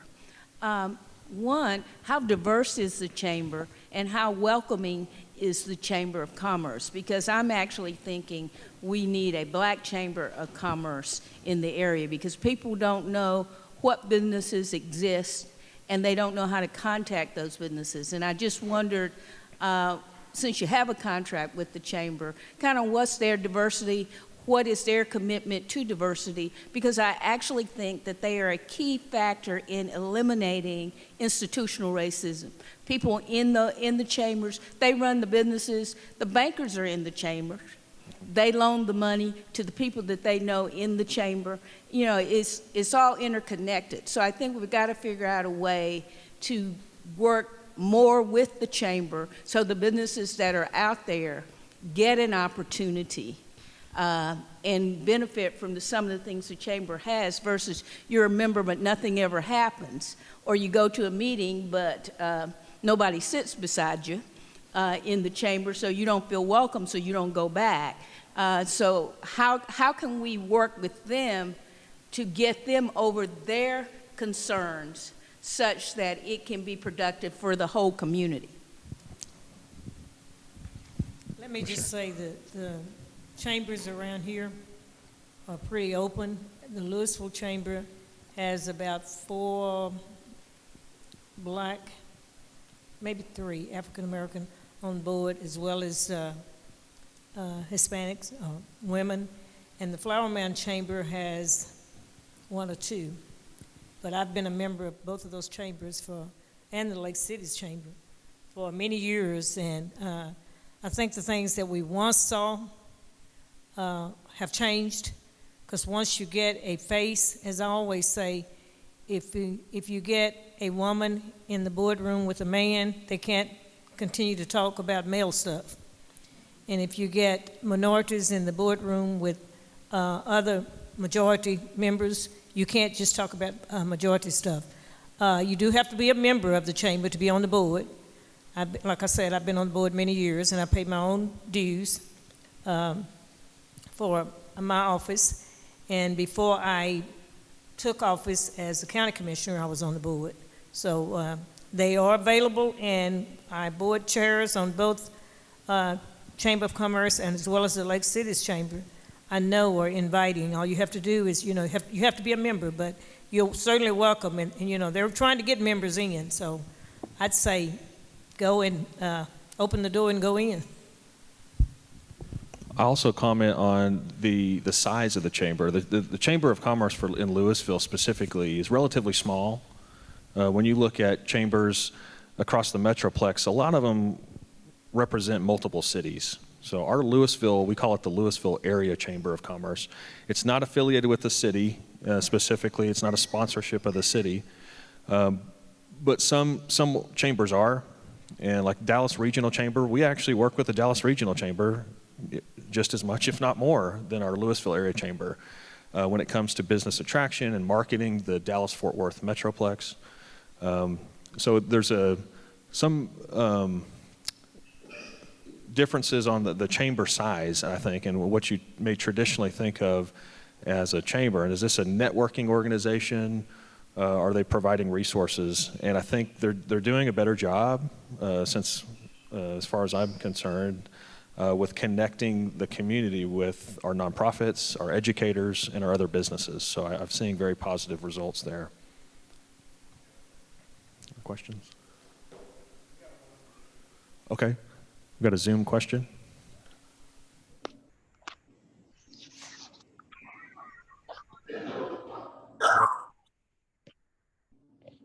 If you can hear me, go ahead. Yeah, I hear you. Hey guys, I apologize. I'm having to stay overnight in the hospital, but everything's going to be okay. I've been listening as best I can to the meeting. I heard some things about the chamber. I did serve on the Louisville Chamber of Commerce board for about 5 years. it is an absolutely, for a small business, it is an absolutely game changer. And it's very, very, very inexpensive. It does require a lot of participation, like any organization. And I think there's about 3 or 4 paid staff, but we depend on a lot of volunteers and participation, and getting involved is paramount.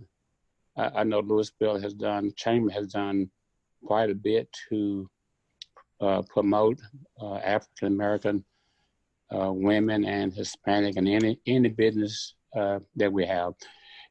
It's a very inexpensive. If anyone, right now we're meeting both virtually and online. And if I can help anyone to get familiar with the chambers, I'm also served on the board of directors for the Capel Chamber for 6 years. Again, another game changer. I just encourage you guys to come because it's a great chamber. Thank you. Hi, this is Yolanda, and I'll echo exactly what Ray said. I am an active board member, and I have been a member of the chamber since 2016. And the first, and as soon as I joined, I was very active in volunteering, and at least once a week, and making phone calls and so forth. But again, the participation, you really have to be active and develop those relationships, and it does pay off.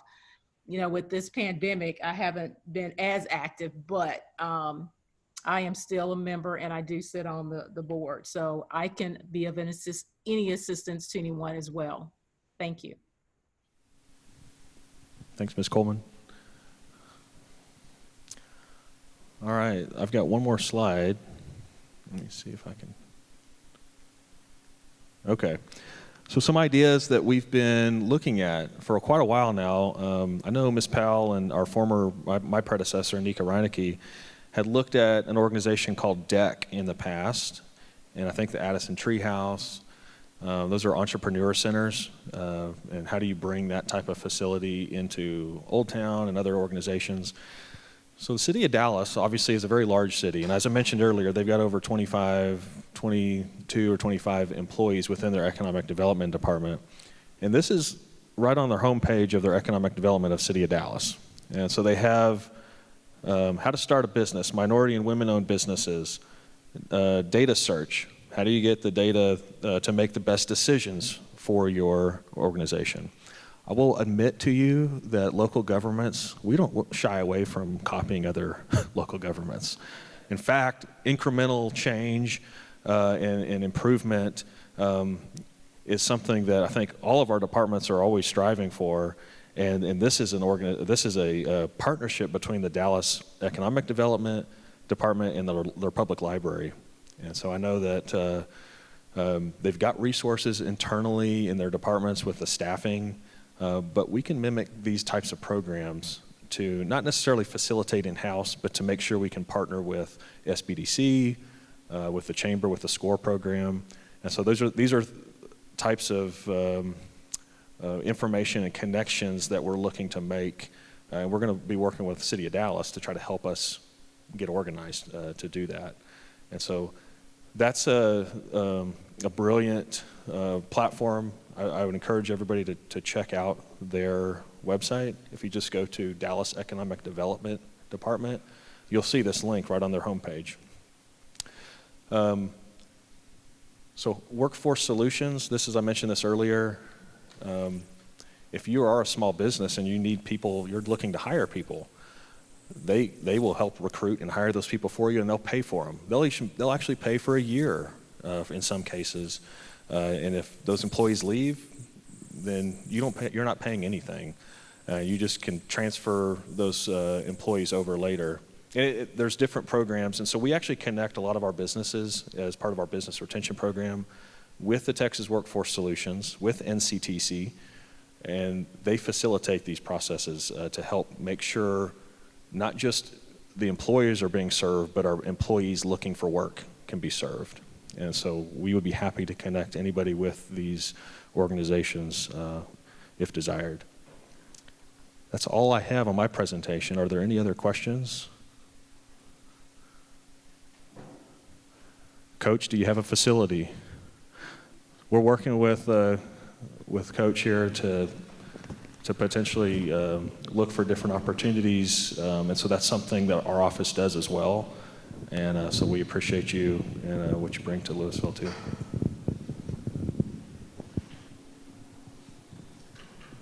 And now Claire Powell, thank you. Good job.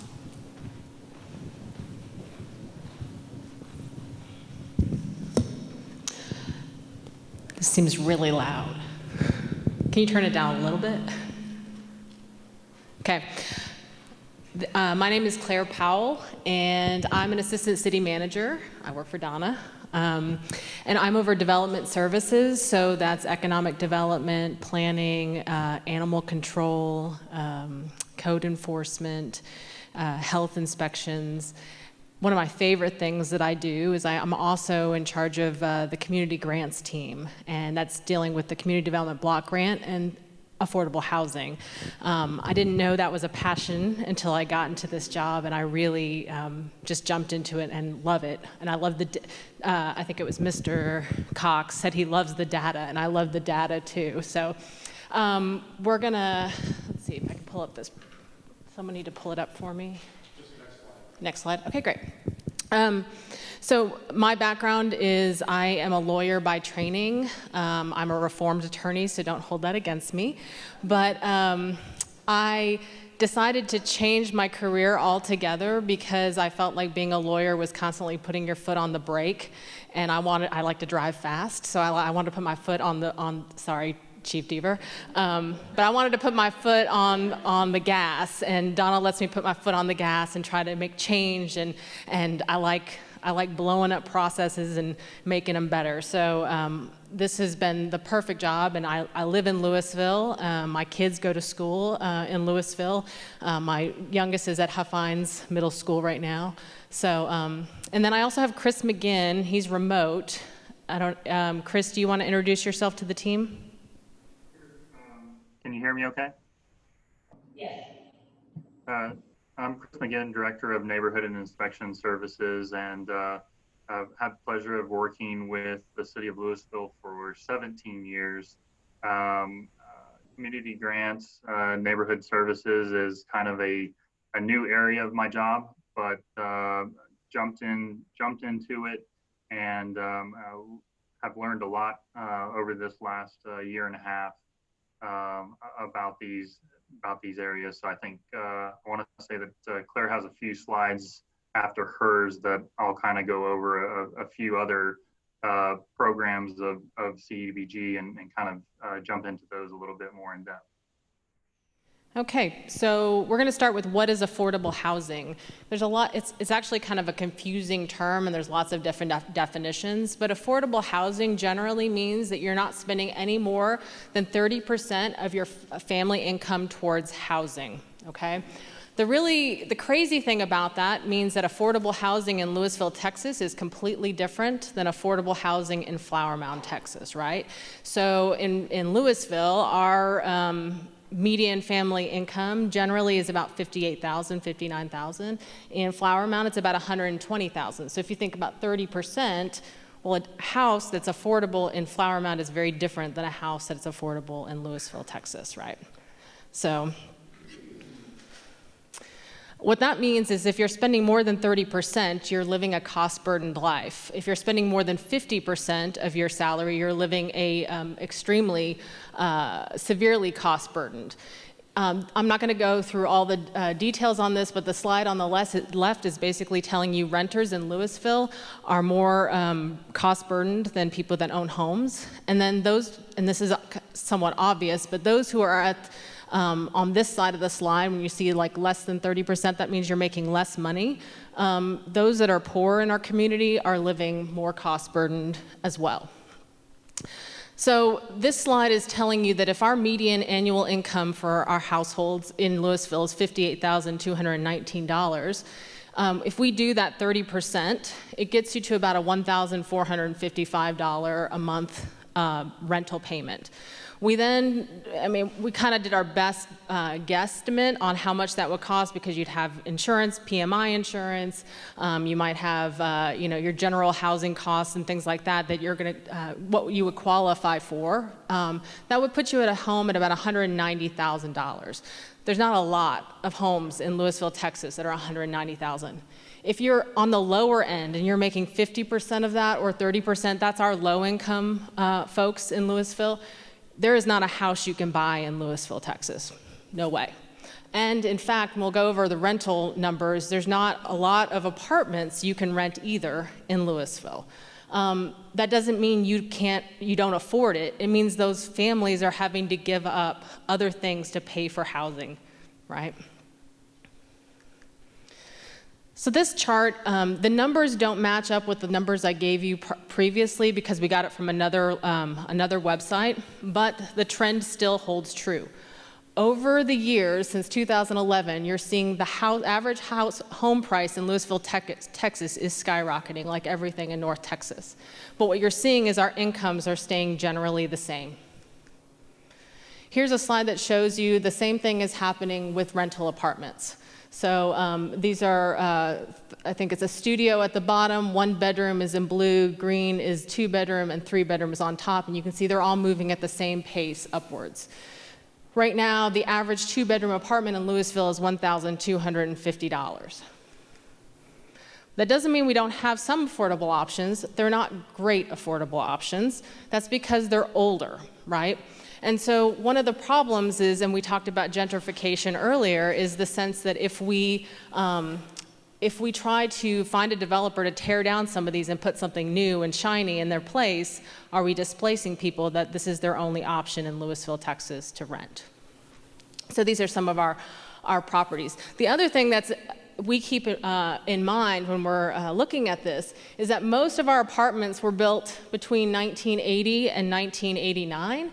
And so even though some of these that are older and that are, probably need a new facelift are from the 60s and 70s, the 80s are getting up in age too. And we're gonna have a lot more on our hands at that point. So one of the things that council has directed us is if we're gonna be targeting affordable housing, why not try to find a way to structure deals where we're looking at some of these older apartment complexes. They can get we can try to renovate them partnering with developers, but then making sure that they're keeping them at affordable levels. And how do you do that? We do have tax credit housing in Lewisville, Texas. What tax credit housing is basically developers come in and they end up getting federal income tax benefits by offering lower prices to people of low to moderate income. So we have, I think, 1, 2, 3, 4, 6, I think, up there in Lewisville, and they're spread out pretty across the board in the city. We also have Section 8 vouchers that are used in Lewisville, but interestingly enough, in Texas, landlords are not required by law to take Section 8 housing, so vouchers. So if I'm a landlord of an apartment complex and I don't want to take that, I can send you on your way. That's just not what I don't facilitate that. In Lewisville, the only places that take Section 8 housing that we are aware of are these tax credit apartment complexes as well. We do know that there are 357 vouchers that are used in Lewisville, and if you don't know, Section 8 housing vouchers are portable, so you can move across the country with those, right? You can move anywhere with them, as long as you can find a place to live that'll take them. We do know also that, I think it was a year ago we got this number, 679 people in Lewisville are on a wait list to get Section 8 vouchers. There's a limited amount, and typically what'll end up happening is people stay on Section 8 vouchers, and when it becomes available is when someone usually passes away, and then it opens up a Section 8 voucher for somebody else. There's also the problem with COVID, obviously. So with COVID and people's unemployment, potentially running out very quickly, we are concerned, I think everyone in Denton County is concerned, what that may mean with regard to evictions. So our wonderful county has been designating money. $20 million of CARES funds was designated and is being filtered through United Way to be able to help folks who need help with their rental assistance or with their mortgage. So if you know anyone that needs that help or is in that situation, you can reach out to us or to the county or to United Way. Anyone can get you in touch with the right person. I'm happy to take any calls. So Claire Powell, you can just look me up, or I can give you my card if you need help afterwards, or one of your friends does. So because I'm a lawyer, I love legal history. So I'm going to give you a little bit of legal history before we go into the fair housing discussion. So Title 8 of the 1968 Civil Rights Act, that's the Fair Housing Act, made it illegal to discriminate in the buying, selling, or renting of housing based on a person's race, color, religion, or national origin. Then gender was added later, and also family status and disability was added later. So this was on the tail of the 1964 Civil Rights Act, but it wasn't until Dr. King was assassinated that LBJ was able to get this actually passed, this housing bill. So housing was really interesting, the history of housing. I don't know if all of you know this, but really, even though, because they had the separate but equal philosophy that was made legitimized by Plessy versus Ferguson up until Brown versus Board of Education, the federal government and the predecessor to HUD was actually actively engaged in not allowing lending to black families, right? And so that not only that, but federal housing was given to whites, not given to blacks. And so this kind of set a divergence with regard to policy, with regard to outcomes between the communities. So in 1968, this was so important because then it said, HUD, your new job is to make sure that this doesn't happen. And so it is not just enough to not discriminate. If you are an entitlement community, which means you have chosen to get community development block grant funds or other funds, you don't just have to comply with the law, you have to actually, let me find what is the actual word? You have to, it's like actively further. I'm like lost it right here. You must certify to the federal government, there it is, you affirmatively are furthering fair housing, so AFFH. So what that means is every year when we spend our money, or every 5 years, we have to have a plan to show that we're not just, complying with the law, we are actively trying to make it better, that we're not going to be discriminating, that we are going to have affordable housing in our community. So that became a priority for the city of Louisville when we became an entitlement city. Originally, analysis of impediments was required every 5 years, and that basically says, what are those things in your community that are preventing you from being able to provide fair housing? So fair housing basically means that you're going to have affordable, safe, decent, free of unlawful discrimination, and accessible as required by civil rights law. In 2015, what it meant to affirmatively further fair housing was really not defined well. But in 2015, HUD adopted a rule that said every 5 years you're going to have to do a fair housing assessment.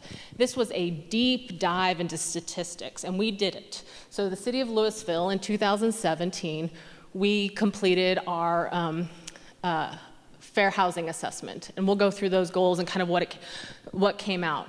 And I will tell you that the process was brand new. None of us really knew what we were doing. We hired a consultant. We had public hearings. I think you, Ms. Bowie, were actually in some of them. I'm not sure if any of the others in this room were. And we got input from the community about what it's like, similar to this. What experiences are you having in the community of all different races, of people of all different genders, people of different age groups, and lots of our nonprofits. But it was cumbersome because it's very highly statistical. And so when you're actually presenting, and I don't know if you had this experience, but when the consultant was presenting to the group, at least staff felt that it's so highly stats-based that it wasn't really the human base on it. So there was a missing component to that.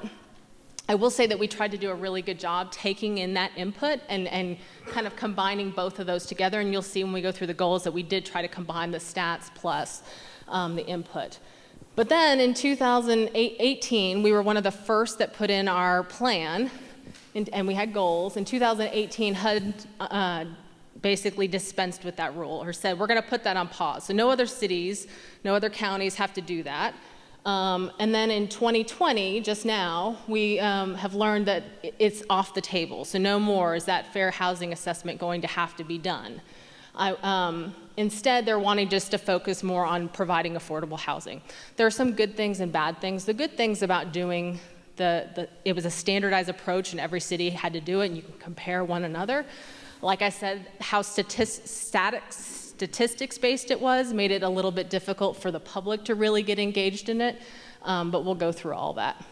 Regardless, the city of Louisville is committed with our comp plan that we will be doing a fair housing component to we're going to be doing an affordable housing study in 2022. And so at that point, we're going to have that as part of it. Our commitment is to continue even if the federal government doesn't require us to do. Do you have a question? So I'm very, well, I have a history of, again, just a small story. When I first went through my divorce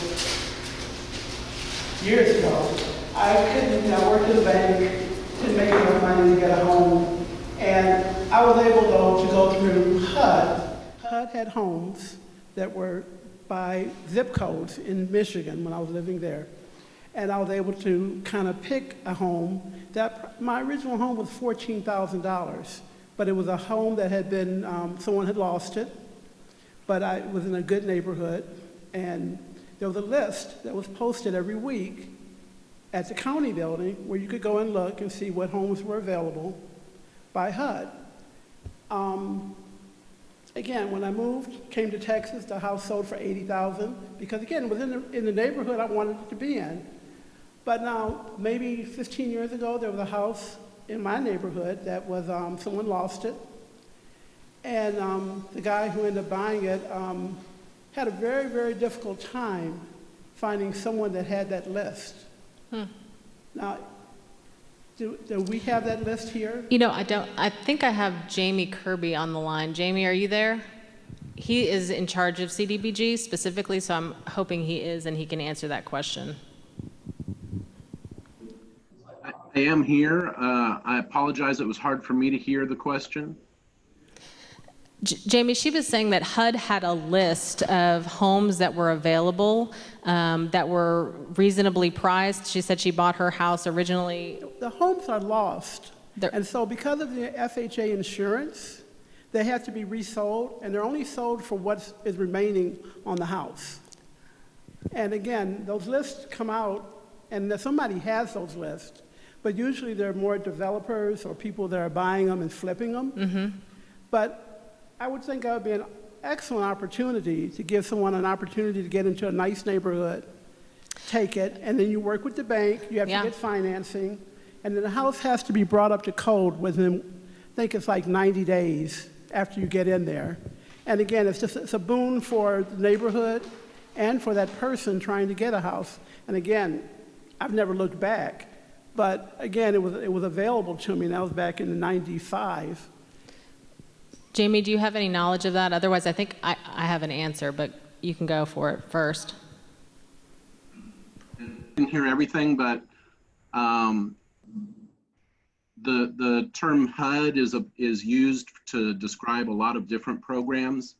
HUD Homes sometimes is referred to describe homes that were financed by FHA or Fannie Mae and Freddie Mac, and then are sold on the market again if they're foreclosed on.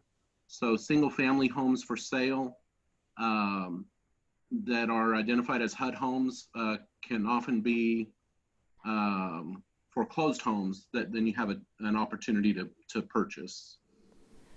That's what I was assuming that's what it was a some type of foreclosure, but federal foreclosure.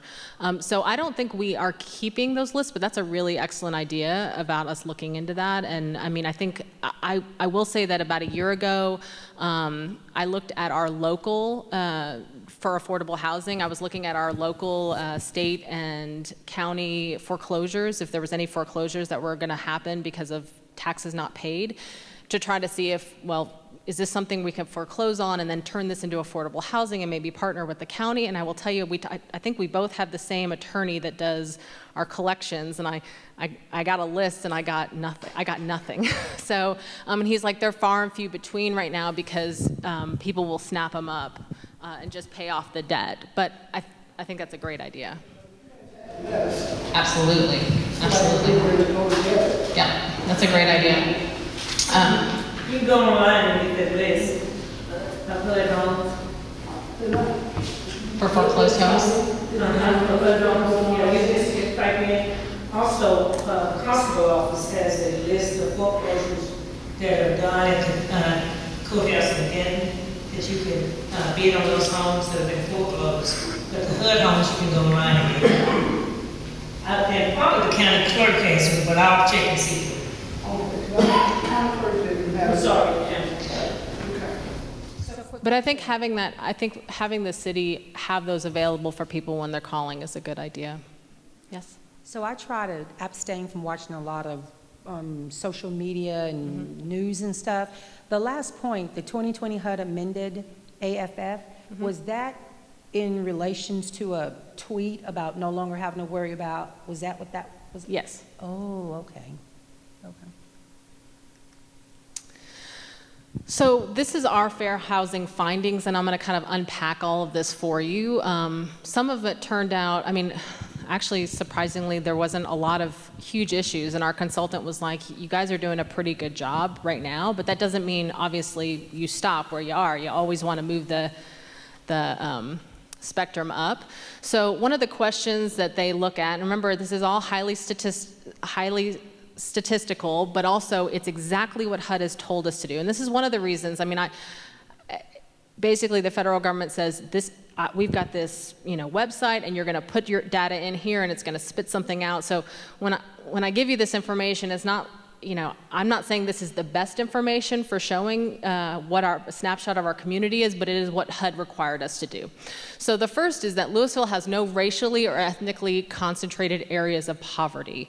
And what that means, and you can read the details of what that means, but it's basically looking, are there areas that are highly concentrated minorities or ethnic groups that are super poor? Right? And they found that there's none in Louisville. So one of the things you'll see, especially in the second part about segregation, is that we're pretty spread out. So all groups in Louisville are pretty spread out. And so that would defeat a lot of this concentrated area of poverty.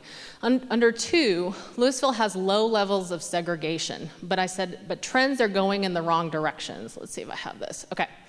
So this is a dissimilarity index. So when you are completely, everyone is equally balanced, and you're going to have a red person here and a green person here and a yellow person here, and everyone's exactly balanced, it would be 0. Okay? If you have absolutely, like everyone is completely segregated, it would be 1, and then these numbers here are percentages. So a low segregation under HUD's rules is anything under 40. And you can see that Louisville is all under 40. But what I am saying here, why the trend's getting a little bit worse, now our consultant was like, it's just something to keep your eye on with regard to this. But you can see that it's, especially for Hispanic, it's getting close to 40, right? To give you a sense of what the rest of what Dallas Metroplex is a 54%. The worst in the nation is Gary, Indiana. And I think Gary, Indiana is like a 90, let me see what it is. I think it was like 90, no, sorry, it wasn't, 87.9. Detroit is 86.7 and Milwaukee is 84.4. What that means is if you want to have a completely, perfectly balanced community where there's nobody living in any segments, in Louisville, you would have to have, let's say, to have blacks and whites be totally integrated completely, 30% of one of those groups would have to move, okay, to be able to be balanced completely. Now, that doesn't mean it's bad. I mean, we know there's areas in Louisville where there is more concentration of Hispanic families or black families. We know that. But it is not like a major problem with regard to federally, as what HUD is telling us is low segregation or high segregation. And they did in our fair housing assessment, and if you guys want a copy, I can totally send it to any of you guys who are interested. It's a pretty lengthy document, but there are some maps that show, well, for Hispanic families, these are where there's more of a concentration. For Black families, here's some more concentration areas. It's just not to the point where it's something that the federal government sees as a problem. Yes? Can you come to understand the Hispanic, Black, I mean, what is the relationship? So it's comparing these two together. So non-whites to whites, and how spread out are they? Blacks to whites, Hispanics to whites, okay? So each one of these is a separate line. So I'm gonna get my notes on this one because it can get a little bit cumbersome. So with this, it's looking at whether or not there are disparities related to racial or ethnic access to opportunities. And when it says opportunities, it's really talking about, you have to conceptualize it as places. So low poverty level, the higher you are is actually better because it means you have more access to places with low poverty. So we see here that actually the trend here is that we're seeing over and over again here is that our Hispanic community is getting less access to these opportunity areas. So low poverty is basically, are you in an area that has low poverty? School proficiency is looking at, are your kids or your families feeding into schools that are doing well? And what I mean by well is that there's a certain level that fourth graders do on standardized tests. So you can see, again, the Hispanic community seems to be lagging behind. The labor market is talking about whether or not you're living in communities or in areas around people that have bachelor's degrees or low unemployment rate, high labor rates. Again, the Hispanic community seems to be lagging. Transit is, do you have access to transit? This is all pretty equal here. Low transportation costs is about whether or not your family is spending a lot of money on transportation. That could be gas and things like that. Job proximity is how close are your jobs to your home. And environmental health is kind of a strange beast because I think environmental health could talk about a lot of things, but it really only talks about air quality. And they're getting those data points from the EPA. We do see that there's some racial ethnic groups that are having a disproportionate housing needs. Now in this stat, housing needs means either you're cost burdened, which we talked about that being over 30%, and that's the primary one. The rest of them in Louisville weren't really as big of a problem. Overcrowding, incomplete plumbing, or incomplete kitchen facilities.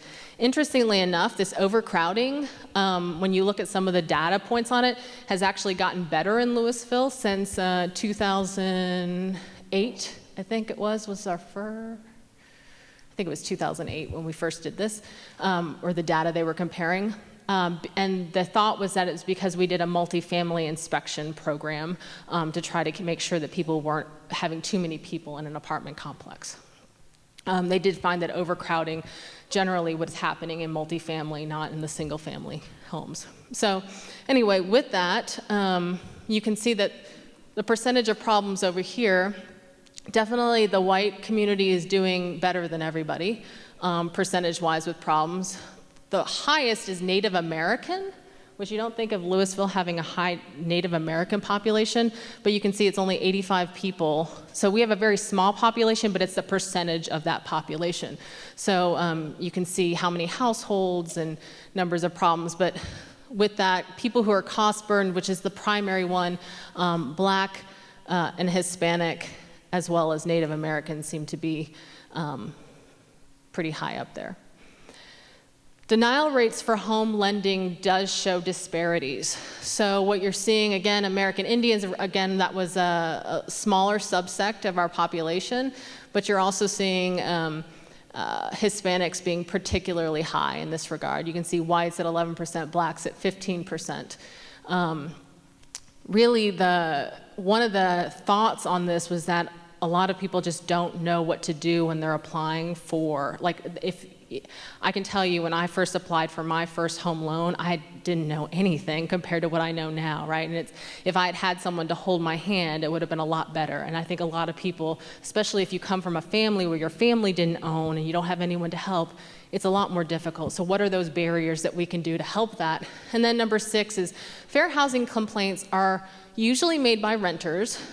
There was such a small number of complaints. Over 8 years, we only had 40 complaints to HUD. That seems kind of hard to believe, right? That only 40 in Louisville. It was related to race or related to people not making accommodations to disabilities. What that's probably saying is not that people aren't discriminating, it's probably people don't know to make claims with HUD. So out of that, we came up with some goals. So we, based on that data that we had, we wanted to enhance understanding of fair housing and fair housing laws through trainings for residents, landlords, and lenders. And we've started training programs. We do 2 a year. We wanted to promote development of accessible and affordable housing by revising our development codes. We're currently in our development code revision process. We've gone to council. We've gotten most of the conceptual buy-in from our community and from council to move forward with the final draft. One of those things is making accessory dwelling units allowed. Right now, there's several barriers to having an accessory dwelling unit. So if you want your mother to live in the backyard, you can now you will be able to have an accessory dwelling unit with certain restrictions on it. That makes it more, or if you, some people are laughing, maybe you don't want your mother living in the backyard. I think we have a question right here. And while it's getting to her, but also our minimum square footage of homes right now is significantly higher than what it will be revised to be. So that'll make homes more affordable as well if you want to build a smaller home. Yes, ma'am. Okay, so in homes that are, you consider as single dwellings. Mm-hmm. So in Castle Hills, just as a for instance, I was there for a meeting and people were complaining that they had multiple families living in those homes, like, grandparents, children with kids or whatever, and they were causing a problem with the street traffic because those streets were not meant for people to have cars parked on the streets. And now they've got like 7 people living in the house, and now you got 5 cars on the street. Mm-hmm. So how do you, I won't say fight that, but how do you deal with that when people have multiple families living in what was supposed to be a single-family home? Right, so we have a definition of what's family in our code, and it's actually been something that's been blessed by the courts. So not our code, but basically we tied it to what the courts have said was allowable. So it's no more than 4 unrelated to the head of household. But I can tell you, we are not in the business for unrelated to the head of household. So, but if you have like you're saying, multiple generations, they're all related to the head of household. And I can tell you, our staff is not going to be knocking on people's doors and saying, I need to see your birth certificate and who are you related to. Well, this is one of the problems they're having with people not wanting to fill out the census. Mm-hmm. Is because a lot of ethnic groups and a lot of, people are just having kids moving back in with their children and their spouses and kids, and again, it's a problem that again is being addressed, but they're not filling out the census because they don't want nobody to know that they got 7 people living in that house. It is it's a struggle that we have. I mean, it's you have to be careful, obviously, especially about discrimination, right? So, we've got a bunch of, we've got 10 Chin folk living in, a house. And I think that they're not related, but I don't know that they're not related. I'm certainly not going to ask for their birth certificates, right? That's just, yeah. So, but it is hard, and we get complaints all the time, trust me, about that type of thing. But it's, our legal counsel would definitely tell us we couldn't go knock on doors and start doing that. Okay, Right. But a HOA or something doesn't make a statement like that, do they? Say that a single-family house can only have like HOAs can do a lot more with regard to enforcement, because when you, I mean, there's still restrictions on law, like they can't be discriminatory and things like that. But when you enter into an HOA, you basically sign up for that HOA, right? That you're going to abide by their rules. And so there's a little bit more, there's another level of enforcement. Well, I just thought it was interesting for Castle Hills to be complaining about that, because those houses are all so huge, but yet and still they're complaining about having these multiple families living in those homes. That's because they can't drive their golf carts around. That's what they, that's the problem. Their golf carts can't maneuver. Yeah, it's a dangerous subject. Well, Michael, are you done with your question? Are you finished? My question is, so I know on one of the boards I sat on, one of the issues we did discuss were some of the codes as it relates to extra buildings, additional structures in people's backyard, because a lot of people were complaining about that. And we're trying to clean up the city and make it more aesthetically pleasing and not have 5 different additional structures in people's backyard. Yeah. We're not going to do 5 different accessory structures in people's backyards. We're allowing a mother-in-law suite basically in the back. So and there are restrictions on that. So okay, so it's going to be an add-on, like they have to get a permit, come build onto the home. Absolutely.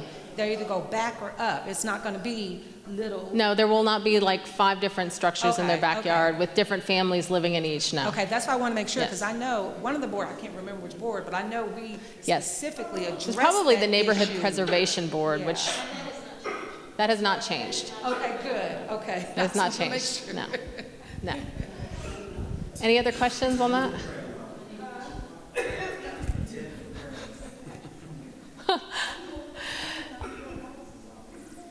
So we're also, like I said before, we're doing a housing study and financial toolkit. One of the things with affordable housing and with regard to structuring those deals, they're very complex, and it is not usually just enough for Mr. Moore to give them a check to be able to, a grant. Usually you need federal tax credits to be layered on top of that. You may need to have some other local finances that are provided to it. So really finding a toolkit that works for Louisville is something we're trying to plan for. We want to enhance financial literacy and promote equitable access to credit and home lending by providing first-time homebuyer training and financial literacy classes. So we have contracted with United Way of Denton County to do these financial literacy classes. And first-time homebuyers training, we contract with Plano, and if you come to Louisville, we'll send you to a class free of charge to be able to do the first-time homebuyers training. We want to enhance fair housing enforcement and reduce market discrimination by coordinating more with the North Texas Fair Housing Center. Again, that's because we've only had 40 within 8 years of those claims, so we feel like people need to be educated more about being able to raise these types of claims. And then we want to enhance community access to vital health and social services by funding social service agencies for at-risk communities. That specifically came from our public, so the meetings that Tamala Bowie had been attending. And really it was our Chin community and social service agencies that represent our Chin community that came out and said, we don't have good health services for our Chin community. And so we've been providing extra funding for those health services through our CDBG. Chris, you want to take it from here? Can you hear me okay? Yes. Yes, sir, we can. Okay, so within neighborhood grants, we have a lot of social service agencies that we work with. This particular slide doesn't include all of them, but these are the ones that we work with. An example of some of the ones that we work with every year. So we have a request for funding based on the available funds, and a lot of times, these nonprofits are applying for funds either directly or they are administering funds. A lot of times United Way is administering funds to some of these other these sub-recipients or these nonprofits.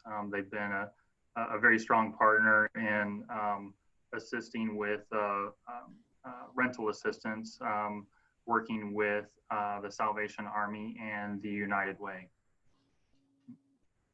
Some examples of our target reinvestment neighborhoods. These are neighborhoods that we've identified in a couple of different ways, either by federal mapping. We do have a survey, a neighborhood condition survey, or just basically staff hitting the street and looking at a particular area to identify the neighborhood.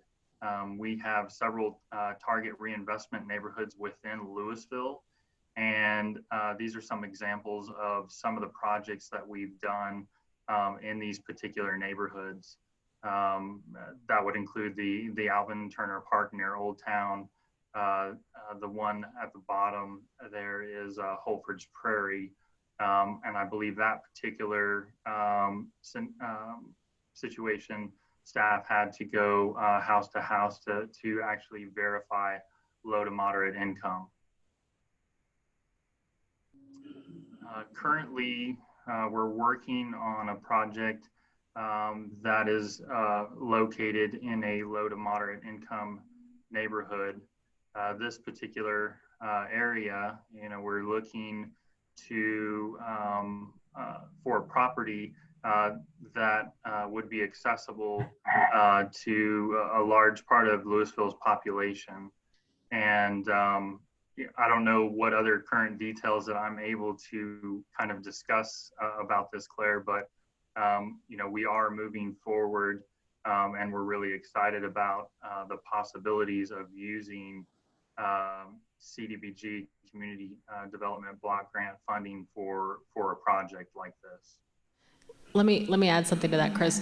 So this area we call the triangle. You may have, I don't know if we've talked about that in a previous time. So this area is bound by corporate 35 and business 121. And it is an area with significantly more poverty than the rest of the community. So you're seeing that the median income is about $15,000 less than everywhere else in the city of Louisville.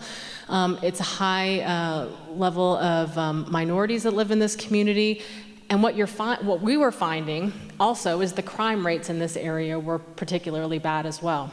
So with that correlation, one of the things we stepped back, we had the Urban Land Institute came and did a study and basically said, what should be done here to further equity and also a 10-minute walk to a park, which is one of our initiatives, where every person in the city of Louisville should live within 10 minutes of a walk to a park. And what we found here in this area of great crime also had no parks or minimal parks. And what you're seeing is, and I think you see this throughout the United States, is in a lot of these areas, it's a development happens and cities just allow development to happen, and they forgot to plan for a park in the middle. And so now we're having to go back and we're basically putting equity first. So let's put our money where our mouth is and purchase a piece of property to be able to make a central park for the communities out there. And in fact, our sustainability plan that we're currently working on, council has seen kind of a rough draft of those points. One of the things was looking at equity with regard to making decisions on spending for infrastructure. So if you're in a neighborhood, and I think Councilmember Gilmore had made this comment, if there are older neighborhoods that were developed a long time ago that may not have the same amount of lighting that the rest of our city does, we should go back and put lighting in those neighborhoods, right? And we should be planning for that. So that's what this really is, and one of the impetus behind this. Chris, I'll let you move on to the next one. I was going to add about the Triangle Park. It's also one of the highest density areas in the city. So yes, there might be low to moderate income, there might be high crime, but we also have an opportunity to serve a lot of residents by having a park in this particular area. Louisville Housing Rehab Program. This was a program that we adopted in 2011 that's using our funding. The difference here between this and some of our other programs that we have is that the city is actually hiring the contractor on behalf of the low-income homeowner. We would receive applications for this. Priority was given to seniors, disabled. Primarily, we had a grading system when these applications came in, and because they were given priority because a lot of times they're on a fixed income, and then of course low income were definitely the most needed with this particular program. Homeowners in target neighborhoods. It wasn't just limited to that. It also served all of Louisville, but in our grading system, those individuals that were in our target neighborhoods were given higher points on the grading system. These repairs were limited to $38,000 per household. Some of the difficulties with housing rehab program is that you're relying on the contractor to follow through, and if anybody's ever experienced a home renovation project, you can look at something and you could say, well, this is going to cost you X amount of dollars, and a lot of times you may find out that it's going to cost much more than that, and so because of that, we took just a few projects between the time period of just looking at 2014 to 2018, just to follow the projects all the way through. We had some difficulties with some projects. One particular situation, there was the homeowner fell ill, and so there were just a lot of issues with just these few projects. My thought in looking at how we use these funds, we would like to look at a way where we can offer a heating and air conditioning system to a low to moderate income family that is in need, or just look at replacing a roof on a home. And getting that program through our legal department and basically passing the smell test of HUD that this is a good program.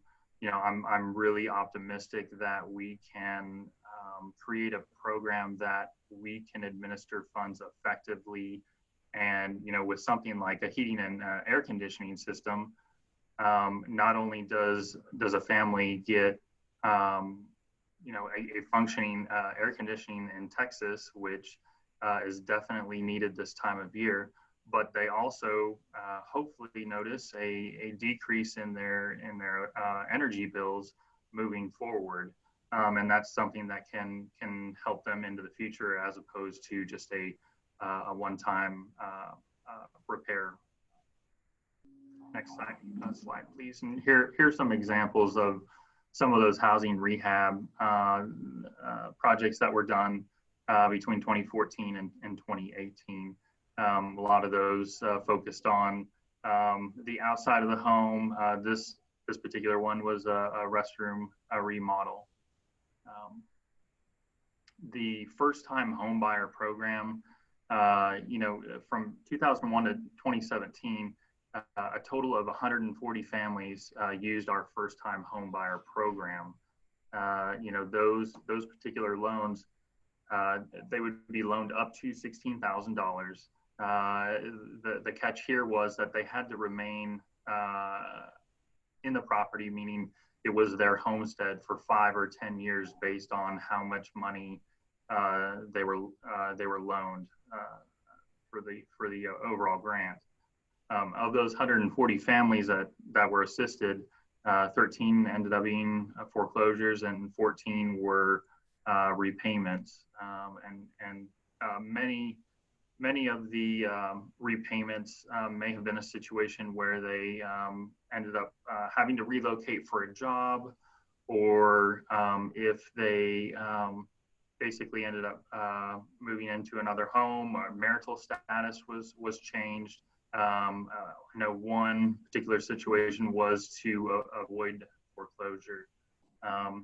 But the problem that Claire referenced earlier, that I think everybody's kind of struggling with in some way, is you look at the median sales price in Louisville back in 2011. It was 142,000, which was affordable to some low to moderate income levels, and we were able to assist with the first-time homebuyer program when things were that way. But if you look at 2020 and what the median sales price of a home is, I think Claire said 268,000. These are some different numbers, but we're still kind of in the same ballpark here. 279,000, which is a huge increase in just 10 years. But at this point, because of this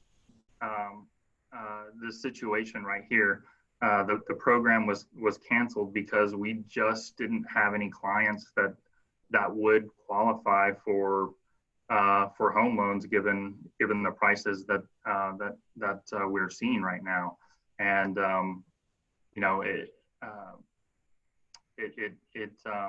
definitely has been something that we've seen within especially the last 4 years.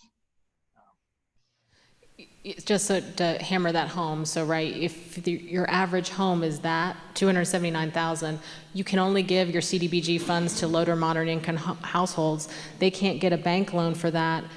We don't have anyone to give our money to, even if we want to give it to them, right? So there's not a good answer for this, and this is happening all over the Metroplex. Claire mentioned a little bit about the homebuyer education program, and currently where we're at with that. You know, we hosted the program for 14 years. We had somebody in-house that was certified to teach the course. And at this point in time, we currently do not. Hosting those courses, maintaining the certification became a little bit difficult with current staffing, especially since we expanded to other programs. And so we currently have this partnership with Plano, where, you know, we have these monthly homebuyer education classes. And, you know, what sort of things can we do or make adjustments to our current program to possibly offer that in Louisville, I think is a question that we should probably ask ourselves. You know, but with the end of the homebuyer program, you know, we're currently supporting Plano for these classes, and we are referring residents to those courses. You know, another possibility that we could look at is, you know, partnering with, you know, maybe a Louisville bank, you know, that individual would be certified and would be willing to teach the course, so that we could, you know, have something local for residents to access. Beyond CDBG, we have a lot of other things going on. These are examples of things that we have done in the past, and that we may look at doing in the future, depending on budgeting restrictions. But one of our most popular programs is the Project Enhancement Program. That could be for low to moderate income or any income where we're providing matching grants. You know, these funds are not federal funds, but they're city funds, and that comes with less restriction and a little bit easier to administer the grant. But you know, we've already completed well, almost 200 projects, and almost $400,000 was given back to the community. A lot of those, or I would say all of those projects focus on the outside of the home. So that could be a painting project or a fence, or the demo of a building, like an accessory structure. And we just recently added tree plantings to that. So like I said, depending on how funding works, we may be able to offer that program again. We have a couple of programs that focus on neighborhood engagement. The neighborhood enhancement program is basically dealing with projects that an HOA may want to undertake. One project that we did under neighborhood enhancement program was the installation of solar lights along their walking path. And so this particular grant is up to $12,500 matching grant. You know, if that HOA was interested in putting those funds up front. I believe there's also something in there where they're able to count their volunteer hours towards that. In addition to that, we have the Love Your Block grant, which is a $500, up to a $500 grant to basically enhance like a neighborhood watch party or an HOA meeting where basically you're building your neighborhood. We've also had a lot of exciting projects. I say projects, but one year we did for the Love of Louisville, where we worked on multiple homes with our nonprofit partners. We had 5 homes, I believe, that were worked on where they focused on minor home repair projects. A lot of it was painting, but it was a solid day of volunteers jumping in and really making a difference in a neighborhood that is north of Old Town. We also, our neighborhood services coordinator works with our nonprofit partners. Basically what we do there is we are organizing our nonprofits so that if somebody asked us for some information, or you know, this is a list that we provide to other social service agencies, so that and to primarily to folks in need, so that they can see where they can get help. And this is kind of a grouping of social service agencies, our faith-based institutions, government entities, you know, I said social service, but other community goodwill, and putting those contacts in one area so that folks can get help where it's needed. Lastly, Ashley, our neighborhood services coordinator, she's put together a book collection, which is available at the library. You can access that through our website. And it has a lot of different books there that lead to neighborhood engagement and how to be a leader in your community. And it's got a really positive response from a lot of folks. And people can, you know, if people are interested in being neighborhood leaders, we kind of lead them in that particular direction. But yeah, it's been very great addition to the library book collection. I think do we have a question? What I was going to say, Claire, is that you know, we have, you know, the CDBG board, you know, has at this point in time, it's represented. I don't believe we have any vacancies, but we're always looking for folks to come to our public meetings. In addition to that, we have public hearings scheduled right before Thanksgiving and right after Thanksgiving. And, you know, we want to hear public opinion on, you know, how we should look at spending these federal funds. And so we would update our information on the City of Louisville webpage for CDBG Community Development Block Grants. So you can check that out, and you can kind of see when those meetings are scheduled for. Thank you, Chris. Ms. Pettaway? Doctor? Thank you.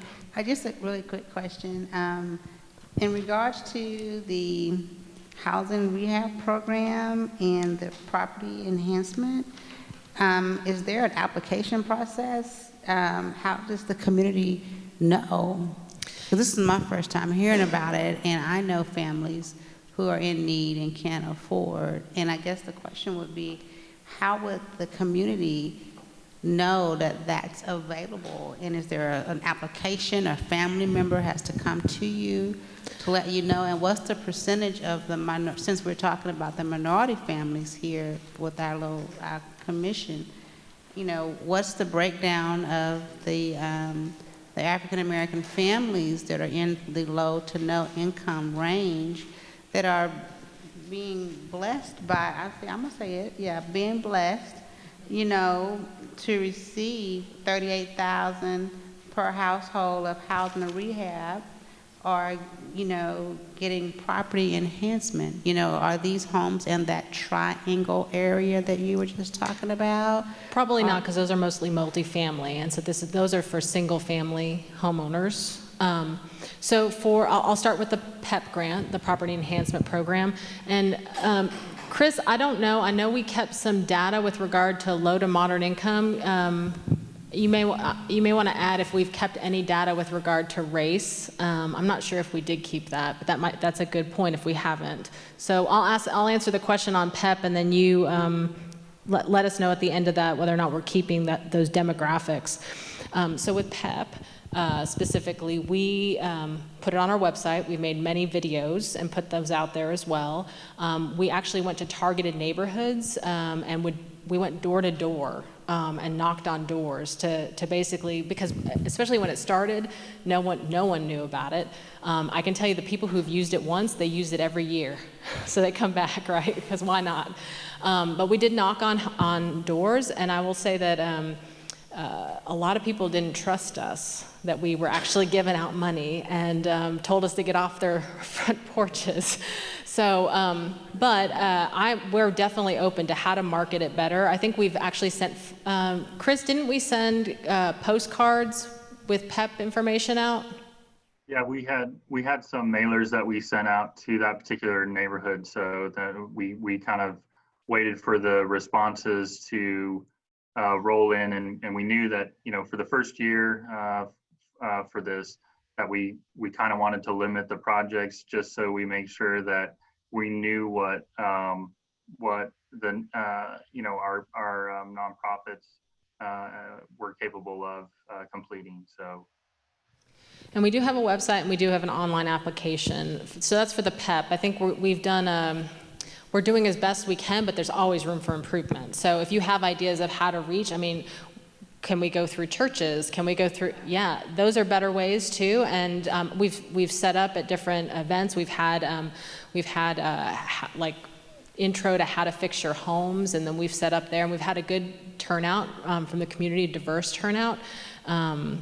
But I think there's always room for improvement. Obviously, if you're not hearing it, it's relatively new. I mean, it's within the last 4 years that we've started doing it, so it's catching on. Now yes, I'm sorry.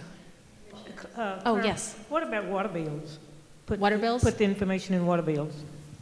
I think we actually did do that. Yes. Now, with regard to the housing rehab, so that program was that $38,000, which you're right, is a blessing, but it is also turned out to not be a blessing for some people, and I'll tell you why we're rehabbing it, redoing it. So it's $38,000, we hire a contractor, and we do the work you want, right? That's what it's intended to do. So let's say a little old lady comes up to my door and says, you know, I want to fix my bathroom, I have a leak. Well, the way that HUD works is if if you've developed your program to be really broad, which we did, because we wanted to be able to do a full redo of a house if we needed to.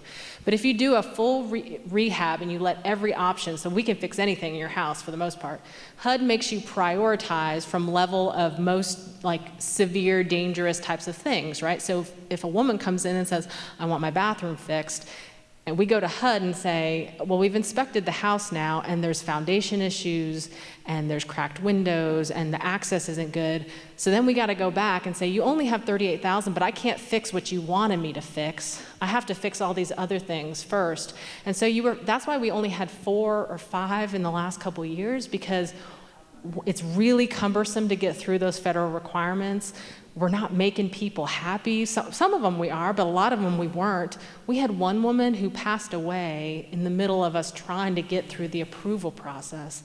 And finally, our team basically was like, enough is enough. We went to council and said, this isn't working.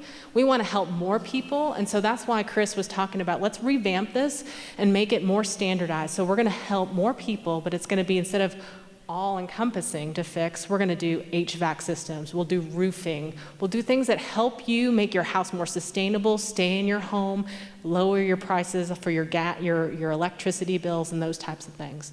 If we can do that, that's the hope, to make it more, right? So right now, it's on pause until we can fix it, but we are definitely going to have to do the same type of push. I can tell you, I think this one is going to take off more than any of our other ones once we're done with it. And that was the board that I sat on for, 12 years, 2007 up until then. So that's my baby. So all this information is not foreign to me. But to answer your question about the demographic breakdown, that wasn't anything that we took into consideration for the people that applied for that. And we gave precedent to the disabled and the elderly and everything like that. So we did our fair share of marketing, advertising it, putting it out there. But even still, it was the elderly and the disabled that took precedent. They were first in line for everything like that. So it was a great program.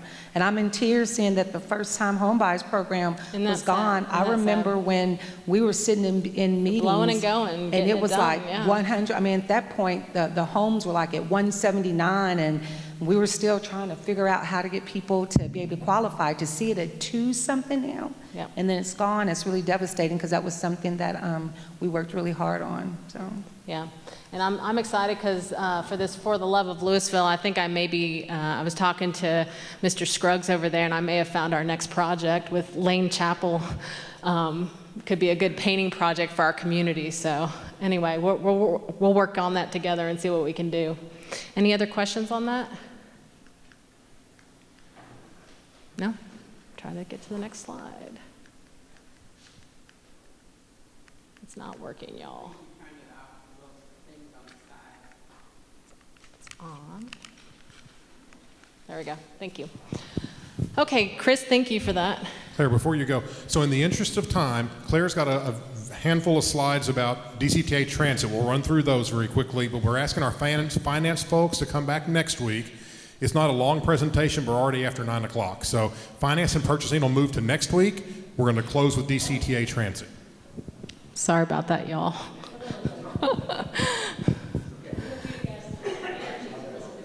Yeah. Okay, so we'll get started, and I can go through this pretty quickly. So I think there were some questions by y'all on transit and some of the problems with DCTA, and so and buses and trains, so I wanted to kind of go through the history. So in 2001, the state law was changed to enable Denton County to be, or basically to enable these transportation authorities to be created. And then in 2002, Denton County approved the creation of the Denton County Transportation Authority. Now, creation doesn't mean you got the funding, right? So then a core group of people went out and tried to go get funding from all the cities in Denton County saying, hey, join up, give us a 50-cent sales tax, and we can go ahead and fund a train and bus service. So ultimately, after all that push, we had, by 2003, 3 cities signed up, Denton, Louisville, and Highland Village. And so all of us are providing our 50-cent sales tax. And then in 2011, they launched the A train. Now, just to remember, DCTA is not the city of Louisville. We do have a person on the board, right? But we're just one vote on that board. So this is the sales tax that we have put forth for DCTA over the years. As you can see, since 2004, we've put $156 million. That's a lot of money. That's just Louisville. Yes. And I want to point out something, because this was a matter of priorities, right? So when the city of Louisville decided they wanted to sign up for transit, that meant that they were giving up that half-cent sales tax that other cities like Frisco can use for economic development. So poor Jason, he's got his little bottom lip sticking out because he wants that money to play with and get some big businesses in here. That's not the priority we had. Our priority was we wanted to have transit for our people and be able to be connected. So we've been doing that. Now I will say over the years, this has grown and grown and grown, right? The bigger our economy gets, the more hard work Jason does and gets more sales tax, they're getting more money. We are too, but they're getting more money.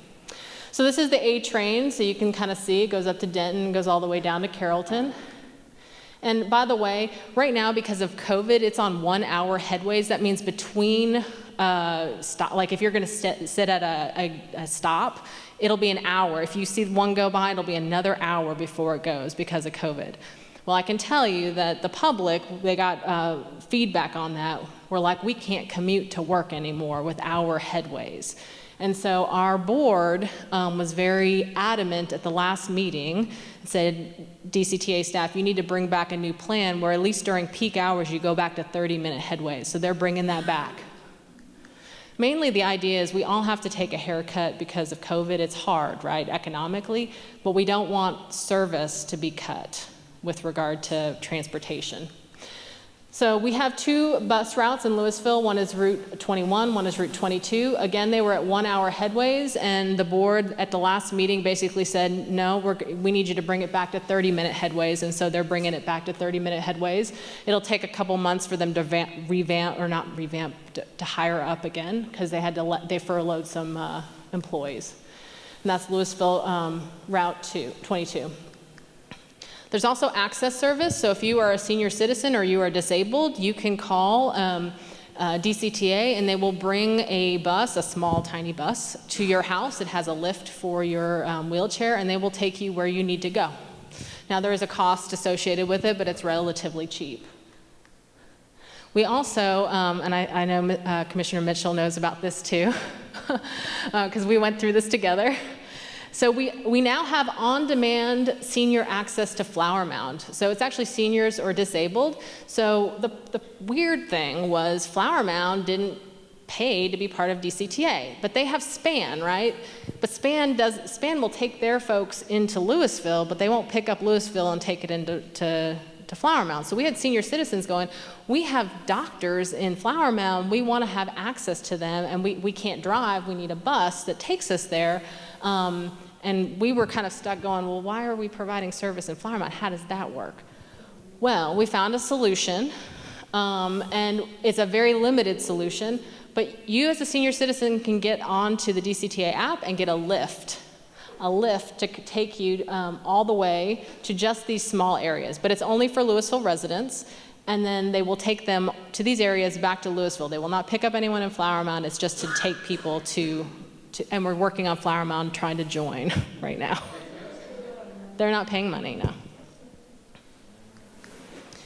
We also have the Lakeway Zone. The Lakeway Zone, this is basically down by Hebron 121, that's the Hebron station. And this is one of our major employment centers. And so they have it's kind of like a lift. You call, it's on demand. If you get dropped off here, you get off at this station, they'll come pick you up and they'll take you anywhere you need to go in here. But they will pick up other people on the way, but it's not used readily, so you're probably gonna be one of the few people on that bus. This is really interesting. So Highland Village has Lyft service. So they don't have a bus anymore. What they have is Lyft. But the interesting thing that we didn't know was that this service actually goes all the way into Louisville in Old Town.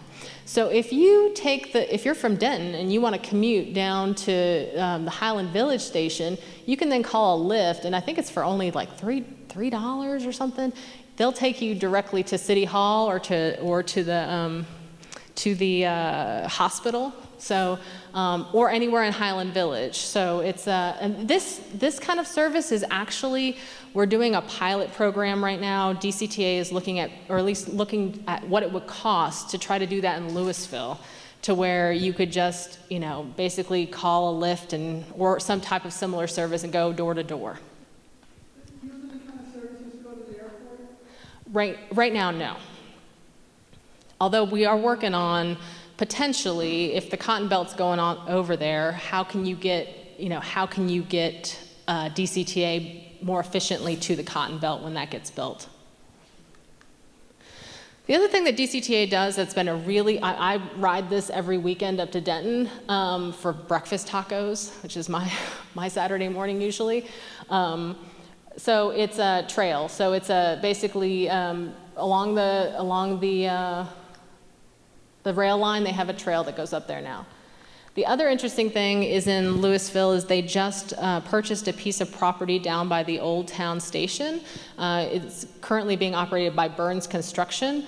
It's a laydown yard, but their intent is to eventually turn that into their headquarters, but then also use it for redevelopment. So our Old Town may, on the other side, not on the, you know where their station is in Old Town, it's on that side, next to their current facility there.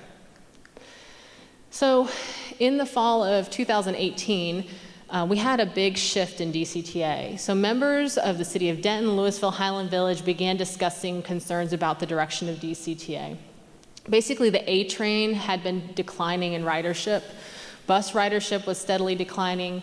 And DCTA was really focused on contract services with like Frisco and people in Collin County, cities who are not, you know, they get to keep their half-cent sales tax and bring in those big companies, and now they're getting service from DCTA. And we now learn it was at a discounted price because DCTA was trying to get them to come in, pay more, but we're going to give you a good deal on the front end. But we were funding that. So basically we were like, that's not working. And Denton County was gracious enough to be on our side and help us. And, but really Denton County helped broker a deal with everyone. So we all kind of sat together in a room and figured out what, you know, this isn't working for the member cities, and we don't think our services are adequate. I think there was some comment about we don't have covered bus stops and things like that. These are all part of the service that we really want in Denton County. And so what can we do to fix that? Well, one of the things that was really odd was we had representation without taxation.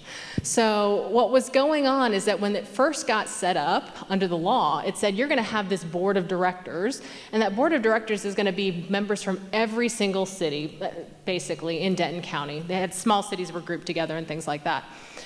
But then when only 3 of the cities actually voted in to fund it, the law still said all of those had a vote, which meant that all of them were voting on what our money that was going towards DCTA got to do. You're surprised that they're going to Collin County? I don't know.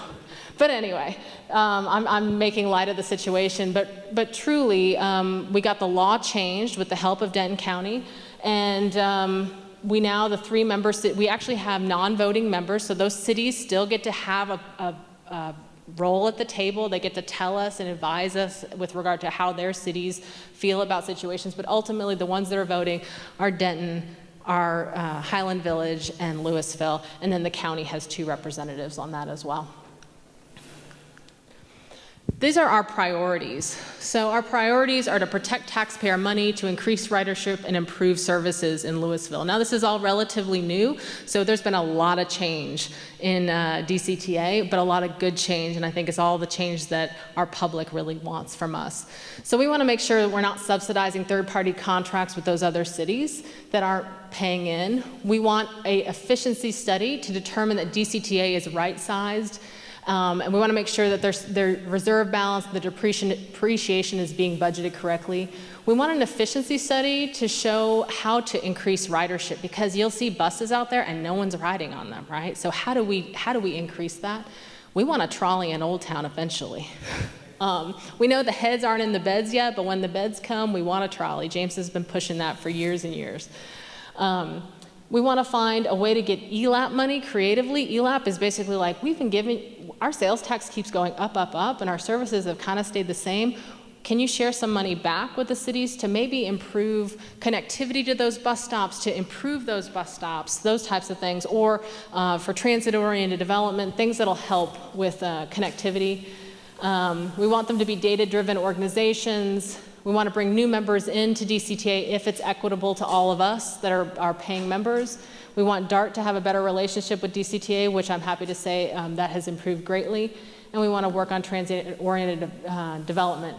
And then with refocusing DCTA, right now we have an efficiency study out, Accenture. We're meeting tomorrow for the first time, the board is, with Accenture, who is going to come in and do a deep dive into DCTA and say, these are the efficiencies we can find, and this is how you can improve services.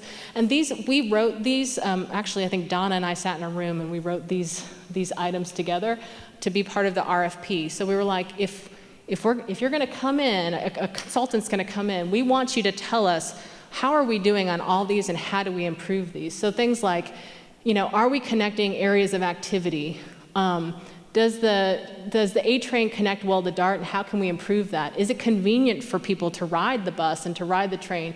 Is there enough density between the stops where you're getting people to actually ride? How frequently are we riding it? Inclusivity, do all members of the public have equitable access to the system? Legibility, this is the thing that kills me. I mean, if you go out to a bus stop, you just have one number. I don't know what that means. Shouldn't we have something? I mean, you go to other cities and you see, well, you'll see a map of where the route will go. So you don't have to get online. If you don't have connectivity, or you're a senior citizen and you're not comfortable with high-tech stuff, can you go to that bus stop and read it? So I'm not going to go through all of these, but this is really what we're looking at, and that's what we're really excited, but that's what they're moving towards now. So any questions? I think that was it. Any questions about transit? Yes. Interact at all with the business owners, and as far as how their employees can use that bus system? So she asked whether or not we interact with the employers and how the employers are going to use the bus system. That is part of what DCTA does, and they do reach out. I will say that the city is looking at how we can leverage our own connections better to be able to help DCTA. I will say that the refocusing of DCTA has also refocused City of Louisville staff, right? And so this is a service that I think we can also improve with our connections. So one of the things is when Jason brings in a new company, should we not have a package that goes to that company that says, and this is how your employees can travel around Louisville? They have van systems that if a company wants to get you from point A to point B, they'll provide a van system under contract. Or, do most people even know that we have all these services? Probably not. Most of the employers probably don't. So how can we help with the educational outreach? So yeah, I think there's definitely room for improvement on that. The nurses use it very well, because nurses work in Louisville and they work in downtown Dallas, all the way on the train route. And so they use it all the time. So I just don't see where we use it for everyone else. Yes. Good point. We agree, it needs to be improved. Anybody else? Okay. Well, thank you. I enjoyed talking to y'all.